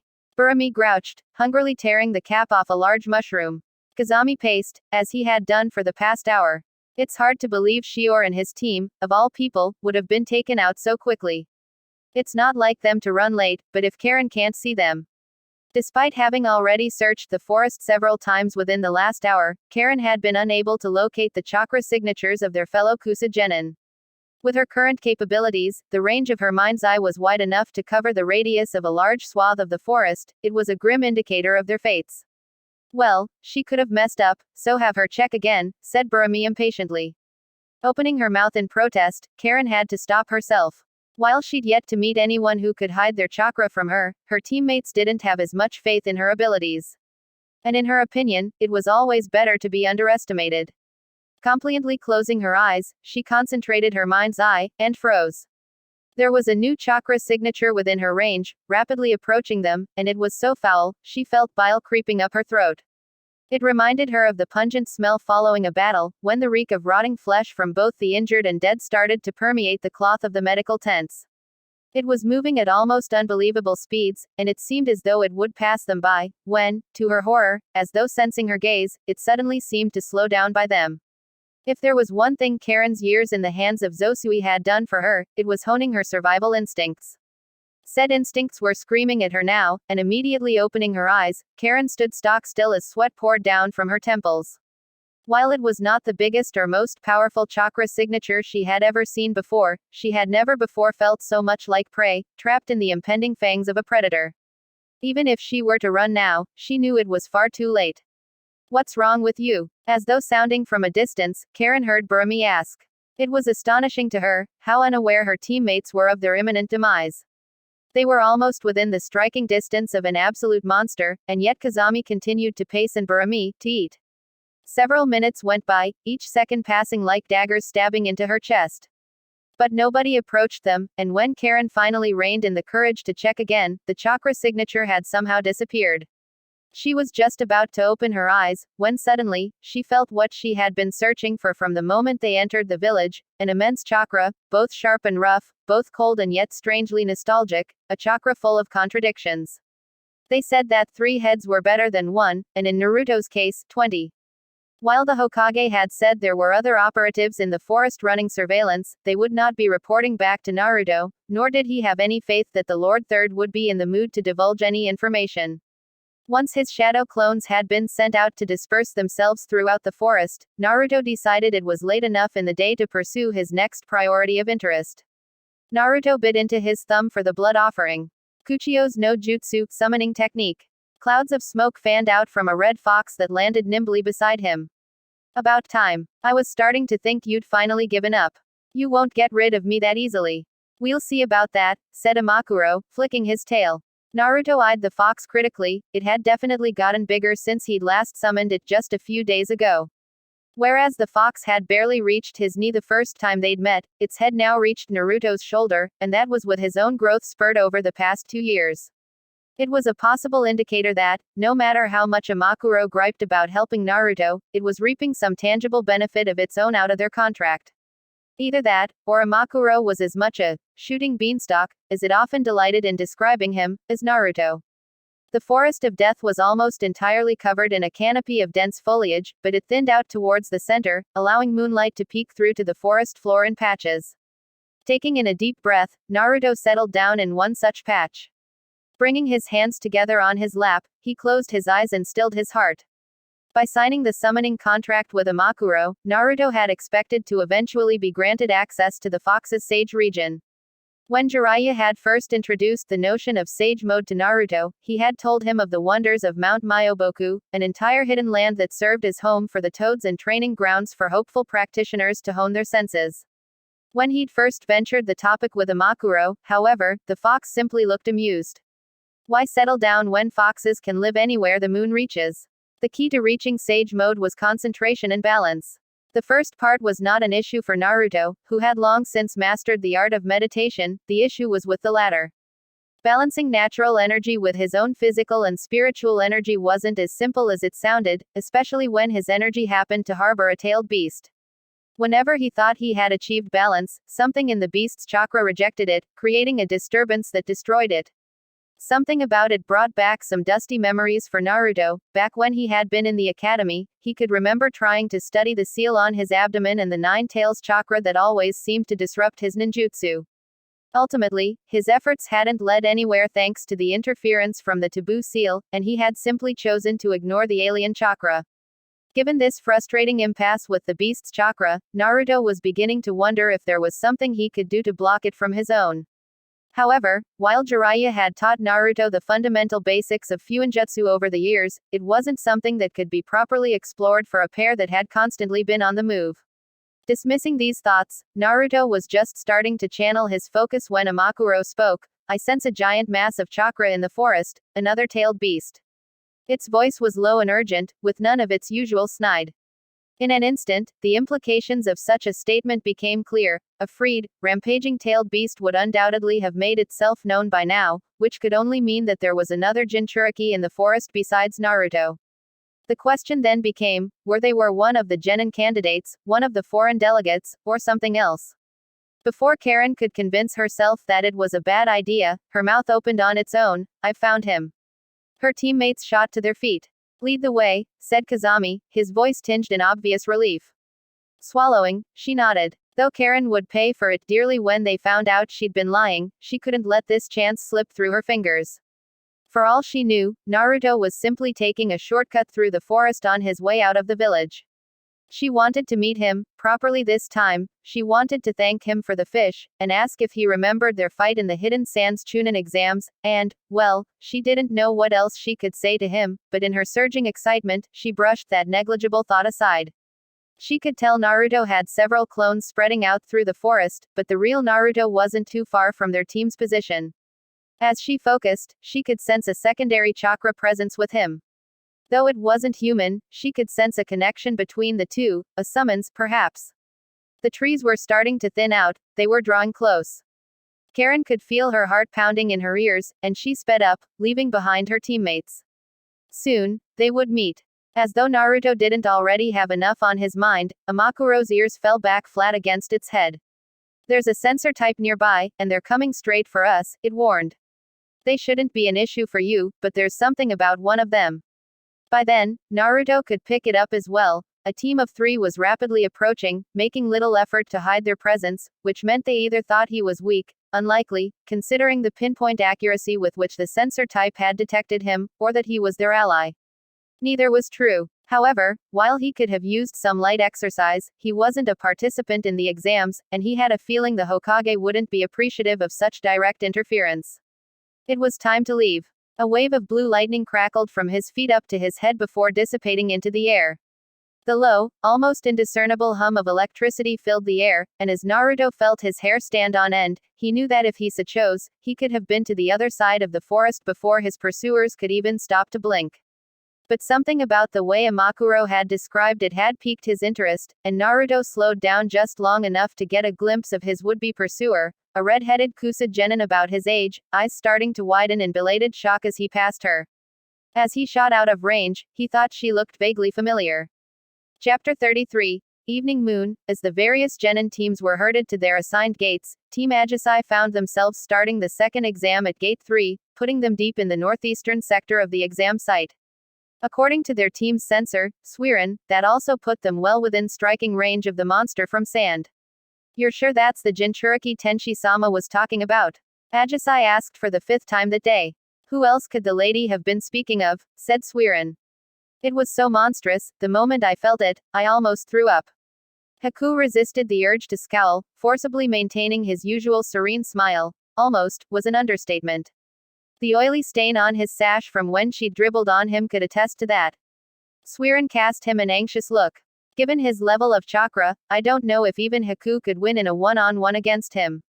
Haku wasn't a censor, but he thought he could have figured that much out for himself. He had gotten a passing look at the Suna genin in question during the first exam, and his immediate impression was that with his bloodshot eyes and uncontrolled bloodthirst, the shinobi looked downright unhinged. While Haku was confident in his ability to hold his own in a confrontation, he was not quite willing to stake his life on it. "It's a good thing, then, that Tenshi-sama's orders were merely to bring back information," he replied neutrally. Agisai's face cleared, as it tended to do whenever the lady's name was mentioned. That's right. For now, our focus is on passing the second round. According to the second exam proctor, this would not just be a test of their offensive abilities, but also of their survival and endurance skills. The exam had a time limit of 5 days, and required at least 2 members of your team to reach the tower in the center of the forest while in possession of both the Heaven and Earth scrolls. It was a simple exam, where the weak would be weeded out and the strong would prevail.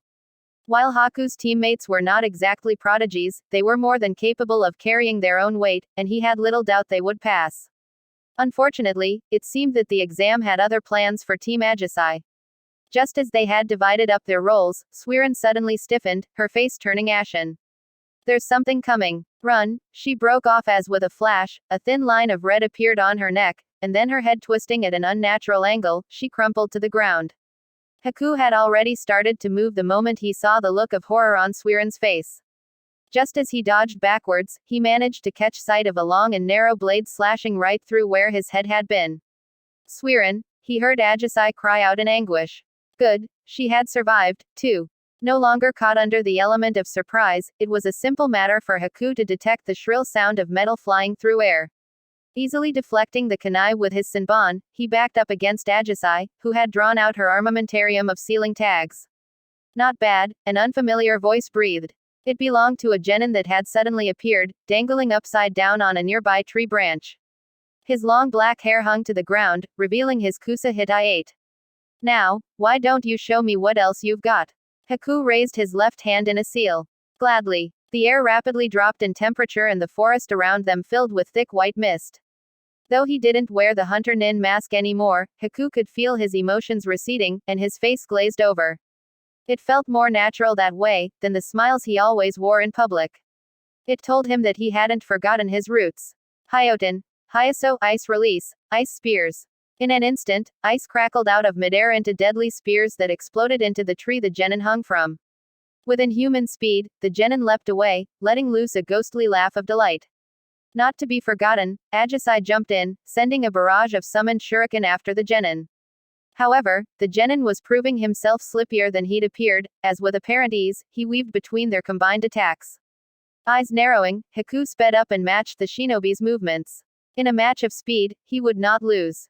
Mother was screaming again. Gripping his head, feeling as though it would split in his agony, Gaara staggered. His sister shouted his name, but he shoved her aside.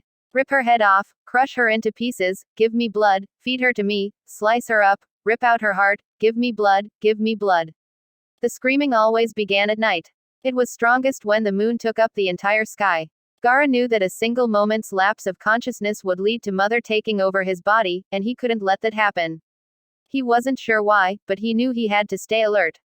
When its blood began to boil, and he felt his eyes starting to roll back, Gaara knew he had to do something to appease it. If he didn't, he would implode. Rip her body apart, crush her innards, blood, give me blood. It must have been the fault of the full moon, but Mother had not been satiated by the 3 Gaara had killed earlier that day. He inhaled, looking out at the world through a red haze. His sister, currently shouting something indiscernible at him, was the closest to Gaara, but he moved on. As annoying as she was, he couldn't kill her. That left their other teammate, the girl, whose name he still didn't know. There was no point, when he always ended up killing them. Give me blood, I can't take it, crush, slaughter, kill, don't worry, Mother, he snarled, his voice twisting gutturally in his throat. I'll get you what you want soon enough. At his bidding, his sand rose out of his gourd. The spy he had planted in a megakure had not been lying in his reports when it came to the mysterious boy. It was with increasing delight that Orochimaru watched the battle unfold before his eyes. The boy's every movement, in its speed and gracefulness, was a work of art. The way he effortlessly obliterated their surroundings with cold, single-minded efficiency sent a shiver tingling down his spine. Given the way he wielded ice as though it was an extension of his body, it must have been a powerful Kekkei Genkai. Best of all, however, was his face. A host candidate could have had the rarest Kekkei Genkai in the entire world. If the face was not to Orochimaru's liking, he wouldn't have given it a second glance. Cutting short his internal monologue, Orochimaru leapt away from a barrage of water needles, each one as deadly as a blade. Despite his efforts, one cut through his cheek, shredding the skin of his borrowed face. He could feel the cold air brush against his actual host body's flesh, and he let out a hiss, half pain, half pleasure. This boy made coming back to this pathetic village all the more worthwhile, even if the Uchiha boy was off limits. Making up his mind, Orochimaru decided it was time to stop playing with his food. Dropping low to the ground, his neck elongated, and his head shot forward through the air. Before the boy could react, he bit his neck, leaving behind a small piece of himself, his cursed seal. Drawing back, he tasted the blood in his mouth, and felt satisfaction spread like wildfire through his body. Oh, this boy would serve very well as his next host. Come find me when your own strength can take you no further, he hissed. As the boy fell to his knees, screaming, Orochimaru disappeared. Given the lethal nature of the second exam and the stage that it took place in, Sakura had been more than prepared to see the dead bodies that would inevitably crop up. As Izumo and Katetsu made the report, however, the sight before her eyes made even her legendarily tough stomach turn. Judging from their belongings and the papers we found, they were all shinobi from the hidden grass, and were registered to take part in the Chunin exams. And as you can see, their features are completely gone, the faces as smooth as if they'd been melted away. Show me the photos from the dead shinobi's ID. At once. Sakura scanned the photos, her brow furrowed in thought. She could only vaguely recall the faces from the crowd of genin that had lined up for their consent forms and scrolls. It was difficult to say whether this team had been killed before or after the exam had started, and what kind of ninjutsu could do this to the bodies. Izumo and Katetsu, please report what's happened to the Lord Third, she instructed, before turning to her teammate, who was eyeing the bodies in an appalled but curious sort of way. Menma, review whatever security footage we have within the vicinity for me. I want to know what exactly happened here. With her orders, the three Chunin disappeared, leaving Sakura alone to grimly regard the forest. Something about the faceless bodies at her feet had her wondering what other horrors could possibly be occurring in there, and the words she'd uttered sarcastically to herself earlier came to mind. And if thou gaze long into an abyss, the abyss will also gaze into thee. Their eyes had met, Karin was sure of it. Naruto had seen her, and recognized her. That had to have been what had happened, because otherwise, she would have been nearly completely drained of her chakra and thrown against the side of their makeshift shelter for no good reason. As predicted, Burumi and Kazami hadn't taken it well when she suddenly stopped and told them she had lost track of the chakra. They hadn't been able to catch sight of the ninja that blitzed past them, and were still under the impression it was Shior's ghost that they'd been chasing. Karin wasn't stupid. She didn't tell them that Shior was long dead. Instead, she let them bite her arms and guzzle down her chakra, before snoring away on a full stomach while she kept watch. It was a full moon, her whole body ached. And yet, somehow, the light seemed to ease the aching in her chest just a little bit.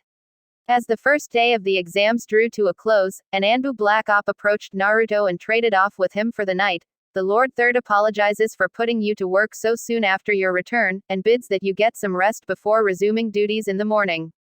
Both he and Naruto knew that he would be leaving his clones overnight, but he obligingly inclined his head before leaving the forest. It had been quite some time since he'd returned home. Stepping inside his apartment, Naruto turned on the light. Flickering once, and then twice, it turned on, illuminating the area in a stark, fluorescent light.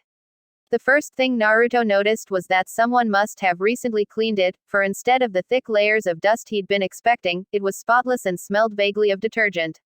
For a split second, he wondered whether Kakashi could have had the foresight to clean it beforehand for him, but the very thought of the Jonin even picking up a mop was so ridiculous, Naruto dismissed it outright. More likely, the Hokage had gotten it cleaned in order to curry some favor or to invoke whatever feelings of nostalgia Naruto may have had for the village. Unfortunately, if such shrewd calculations had indeed been at play, they may not have been entirely off the mark. In the 3 years since he had last been there, the space seemed smaller than he remembered. He knew, however, that the only thing that had changed was himself. His apartment had always been plainly furnished, with little to no personal effects. The few items he'd once valued, his tanto, his hideout, he'd always kept on himself. And yet, here and there, from the markings of use and wear, he could see bits of his past flash through his mind. There, that armchair, that was where Kakashi had once preferred to sit in their discussions of chakra application, and there was a resultant dent in the cushion from the constant use.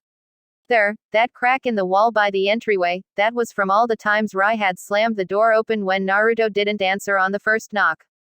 And there, in the kitchen, it was hidden away, but Naruto knew that if he opened the first drawer to the right of the sink, he would find the waxy stubs of 11 candles. In a way, it felt as though his apartment had been frozen in time, waiting for him to return. But now that he finally had, he almost felt like an intruder, as though he was not quite the Naruto the space had been waiting for. Silently, Naruto looked outside his window. Somewhere in the neighborhood, a lone dog whined. All of a sudden, a sharp knock rapped at his front door, and at the same time, memories of one of his shadow clones began to flash through his mind. He made for the door, simultaneously reviewing the information the clone had obtained.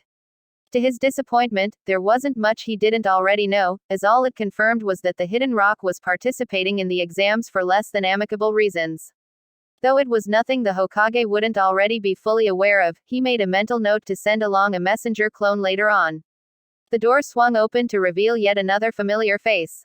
Sasuke, said Naruto, not entirely surprised, but still taken aback. What brings you here? Though they had once helped the other put away his futon in Wave Country, Naruto could not for the life of him remember ever having a proper conversation with Sasuke. All he really knew about Sasuke was that he was the lone survivor of the infamous Uchiha clan, and that Kakashi seemed to hold him in high regard. For his part, Sasuke seemed rather confused himself as to what he was doing there outside of Naruto's apartment. I had some questions regarding your journey. About what you found, out there. Naruto paused, and then stepped back. Come on in. He could have turned him away, and the faint look of surprise on Sasuke's face as he crossed over the threshold suggested that had been his expected outcome. While that may have been the case 3 years ago, after everything that had happened, the sanctity of his private quarters no longer seemed quite so important to Naruto. He couldn't even feel the entire right side of his body anymore, but Kakashi was still pushing at the boulder in a futile attempt to roll it away. Don't. It's okay, Kakashi. I don't think I can make it, he mumbled, before coughing out blood. Obito, he heard Rin cry out. Something about that seemed to break Kakashi, who stopped, and fell to his knees. Damn it. If only I'd listened to you from the start and we'd come to save Rin, this never would have happened. His voice broke into a raw cry. So what if I'm a captain? So what if I made Jonin? Kakashi's words cut through the dense fog that had become Obito's mind, and with his last fleetingly cohesive thoughts, he made his decision. Oh yeah, I had forgotten. I was the only one who didn't give you a gift for becoming a Jonin, Kakashi. I was wondering what to give you, and I just had a thought. It was getting harder and harder for Obito to talk, but somehow, he pushed through. I'm giving you my Sharingan.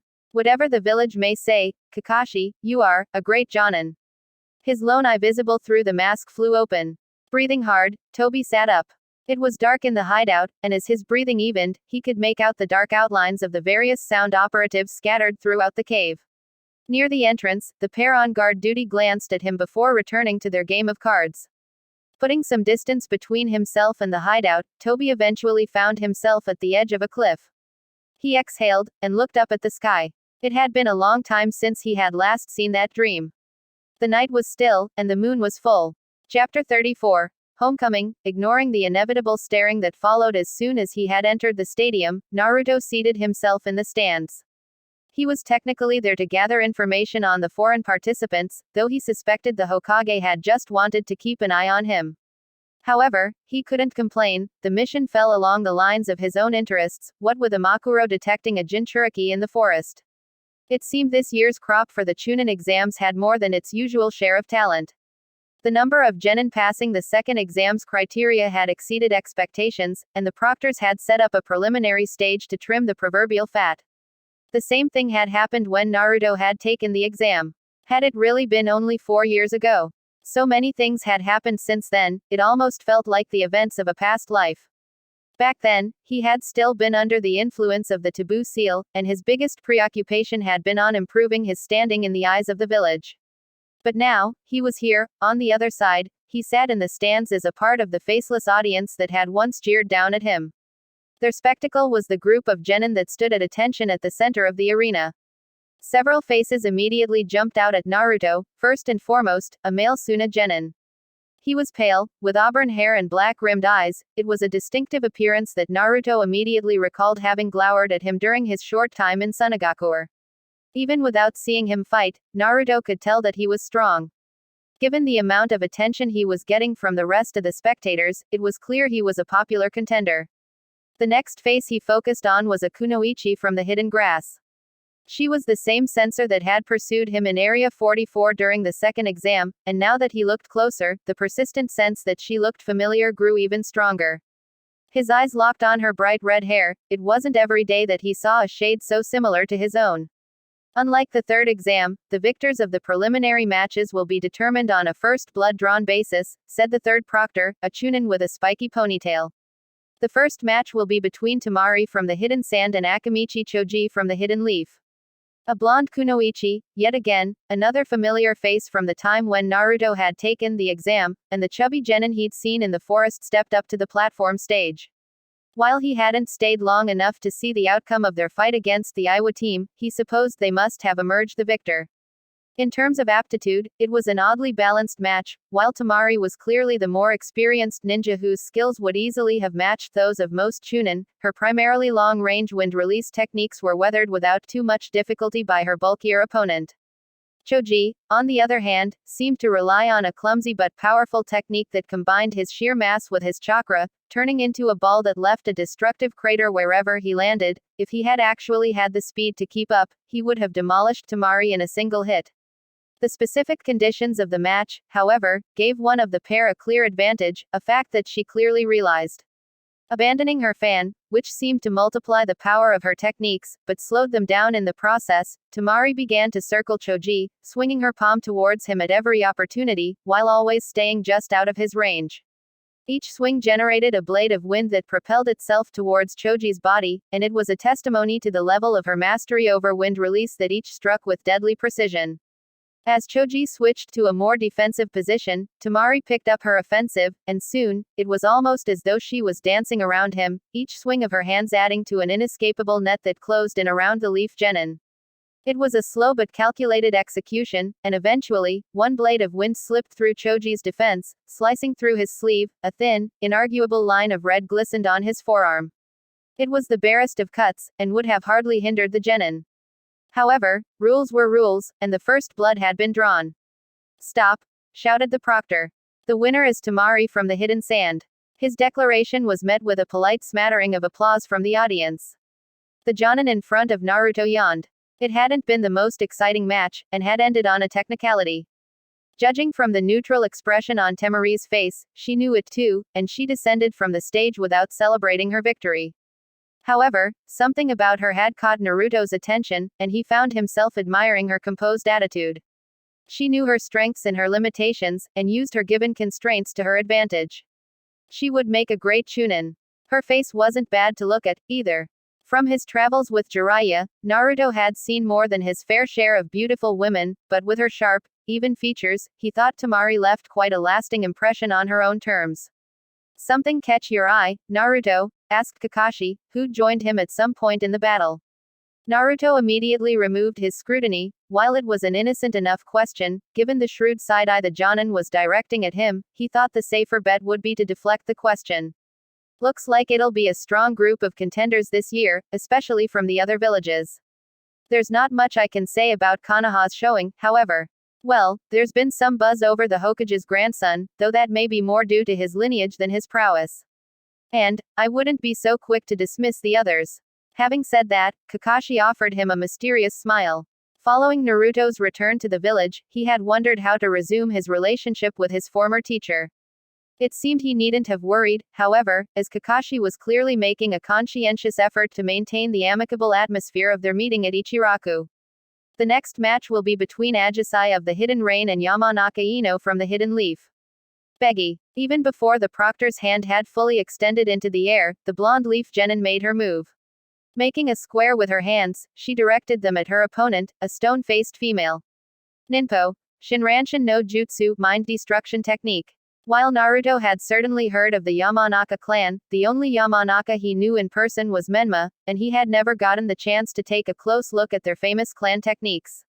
The result was in equal parts instantaneous and impressive. A look of perplexity crossing the aim genin's face, she raised her own kunai to her arm, and nicked it, drawing blood. Naruto felt his brows rising. Kakashi's smile widened through the mask. Much like the preceding match, it had been a victory determined by quick thinking strategy rather than a show of power. However, perhaps because of the victor's local origins, at the proctor's declaration of her win, the stands broke out into noticeably more enthusiastic applause. The preliminaries continued. Some matches were determined in an instant while others were more equally matched and drawn out. Throughout, Naruto couldn't knock the sense that he was being closely watched by someone, and he quickly identified the source as the red-haired Kusa.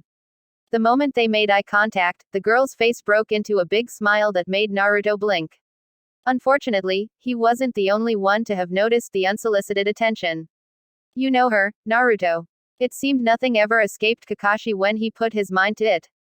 I faced off against her during my Chunin exams in Sunagakure, said Naruto evasively.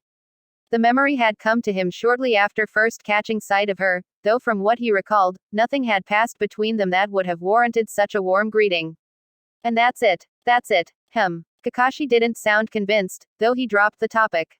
The next match will be between Sarutobi Konohamaru from the Hidden Leaf, and Haku from the Hidden Rain, called out the proctor. A young male leaf genin and a fair-skinned aim genin of ambiguous gender headed up to the stage. The jonin who'd been dozing off in front of Naruto perked up, no doubt, an effect of the Sarutobi name. Begin. Crouching close to the ground, the leaf genin, Konohamaru, brandished a staff that became swathed in bright flames. With a defiant shout, the boy shot forward and leapt into the air, gaining momentum before bearing down on his opponent.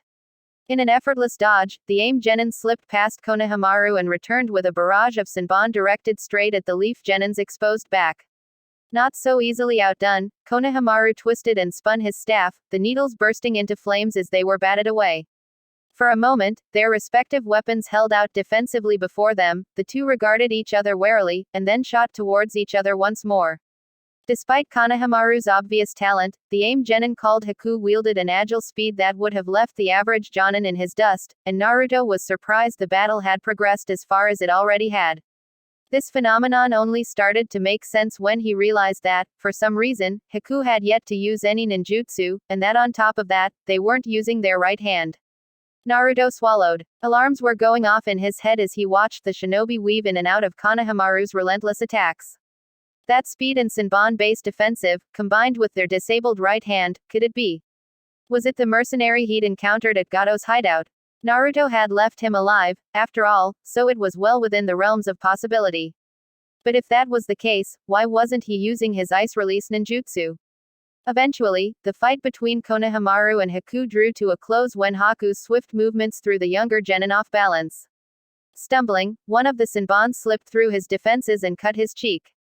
The winner, Haku from the Hidden Rain. Visibly disappointed, Konohamaru lowered his staff, and the flames faded away. You did well, honorable grandson, shouted out the jonin in front of Naruto. Raising his head, Konohamaru returned the praise with a glum nod. However, he hadn't been the only one to look in their direction. For a moment, just as he was descending from the stage, Haku's eyes flickered up to their seats, and froze. It passed in a flash, and then Haku looked away.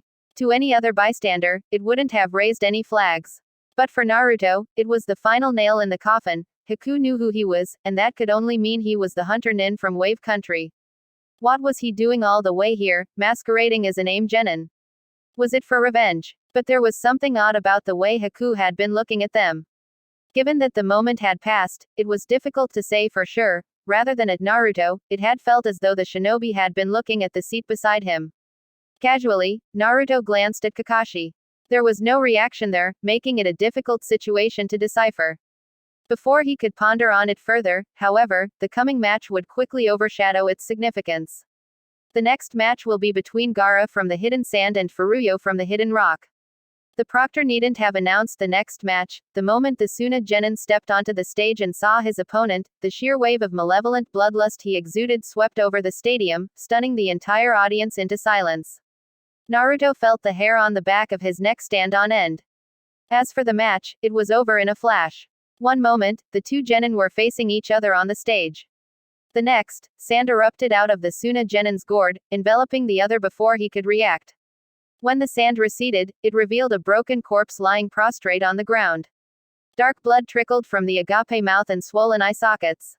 The stadium descended into chaos. The proctor must have realized what was happening, for he'd used a technique that extended his shadow to immobilize the Suna genin. But it was far too late. It wasn't difficult to piece together what had happened. The sand had infiltrated his opponent's body through every orifice and crushed his organs in a single blow. It was cold-blooded murder. Ironically, it could also be considered merciful, for the genin's life had been snuffed out so instantaneously, it must have been a painless death.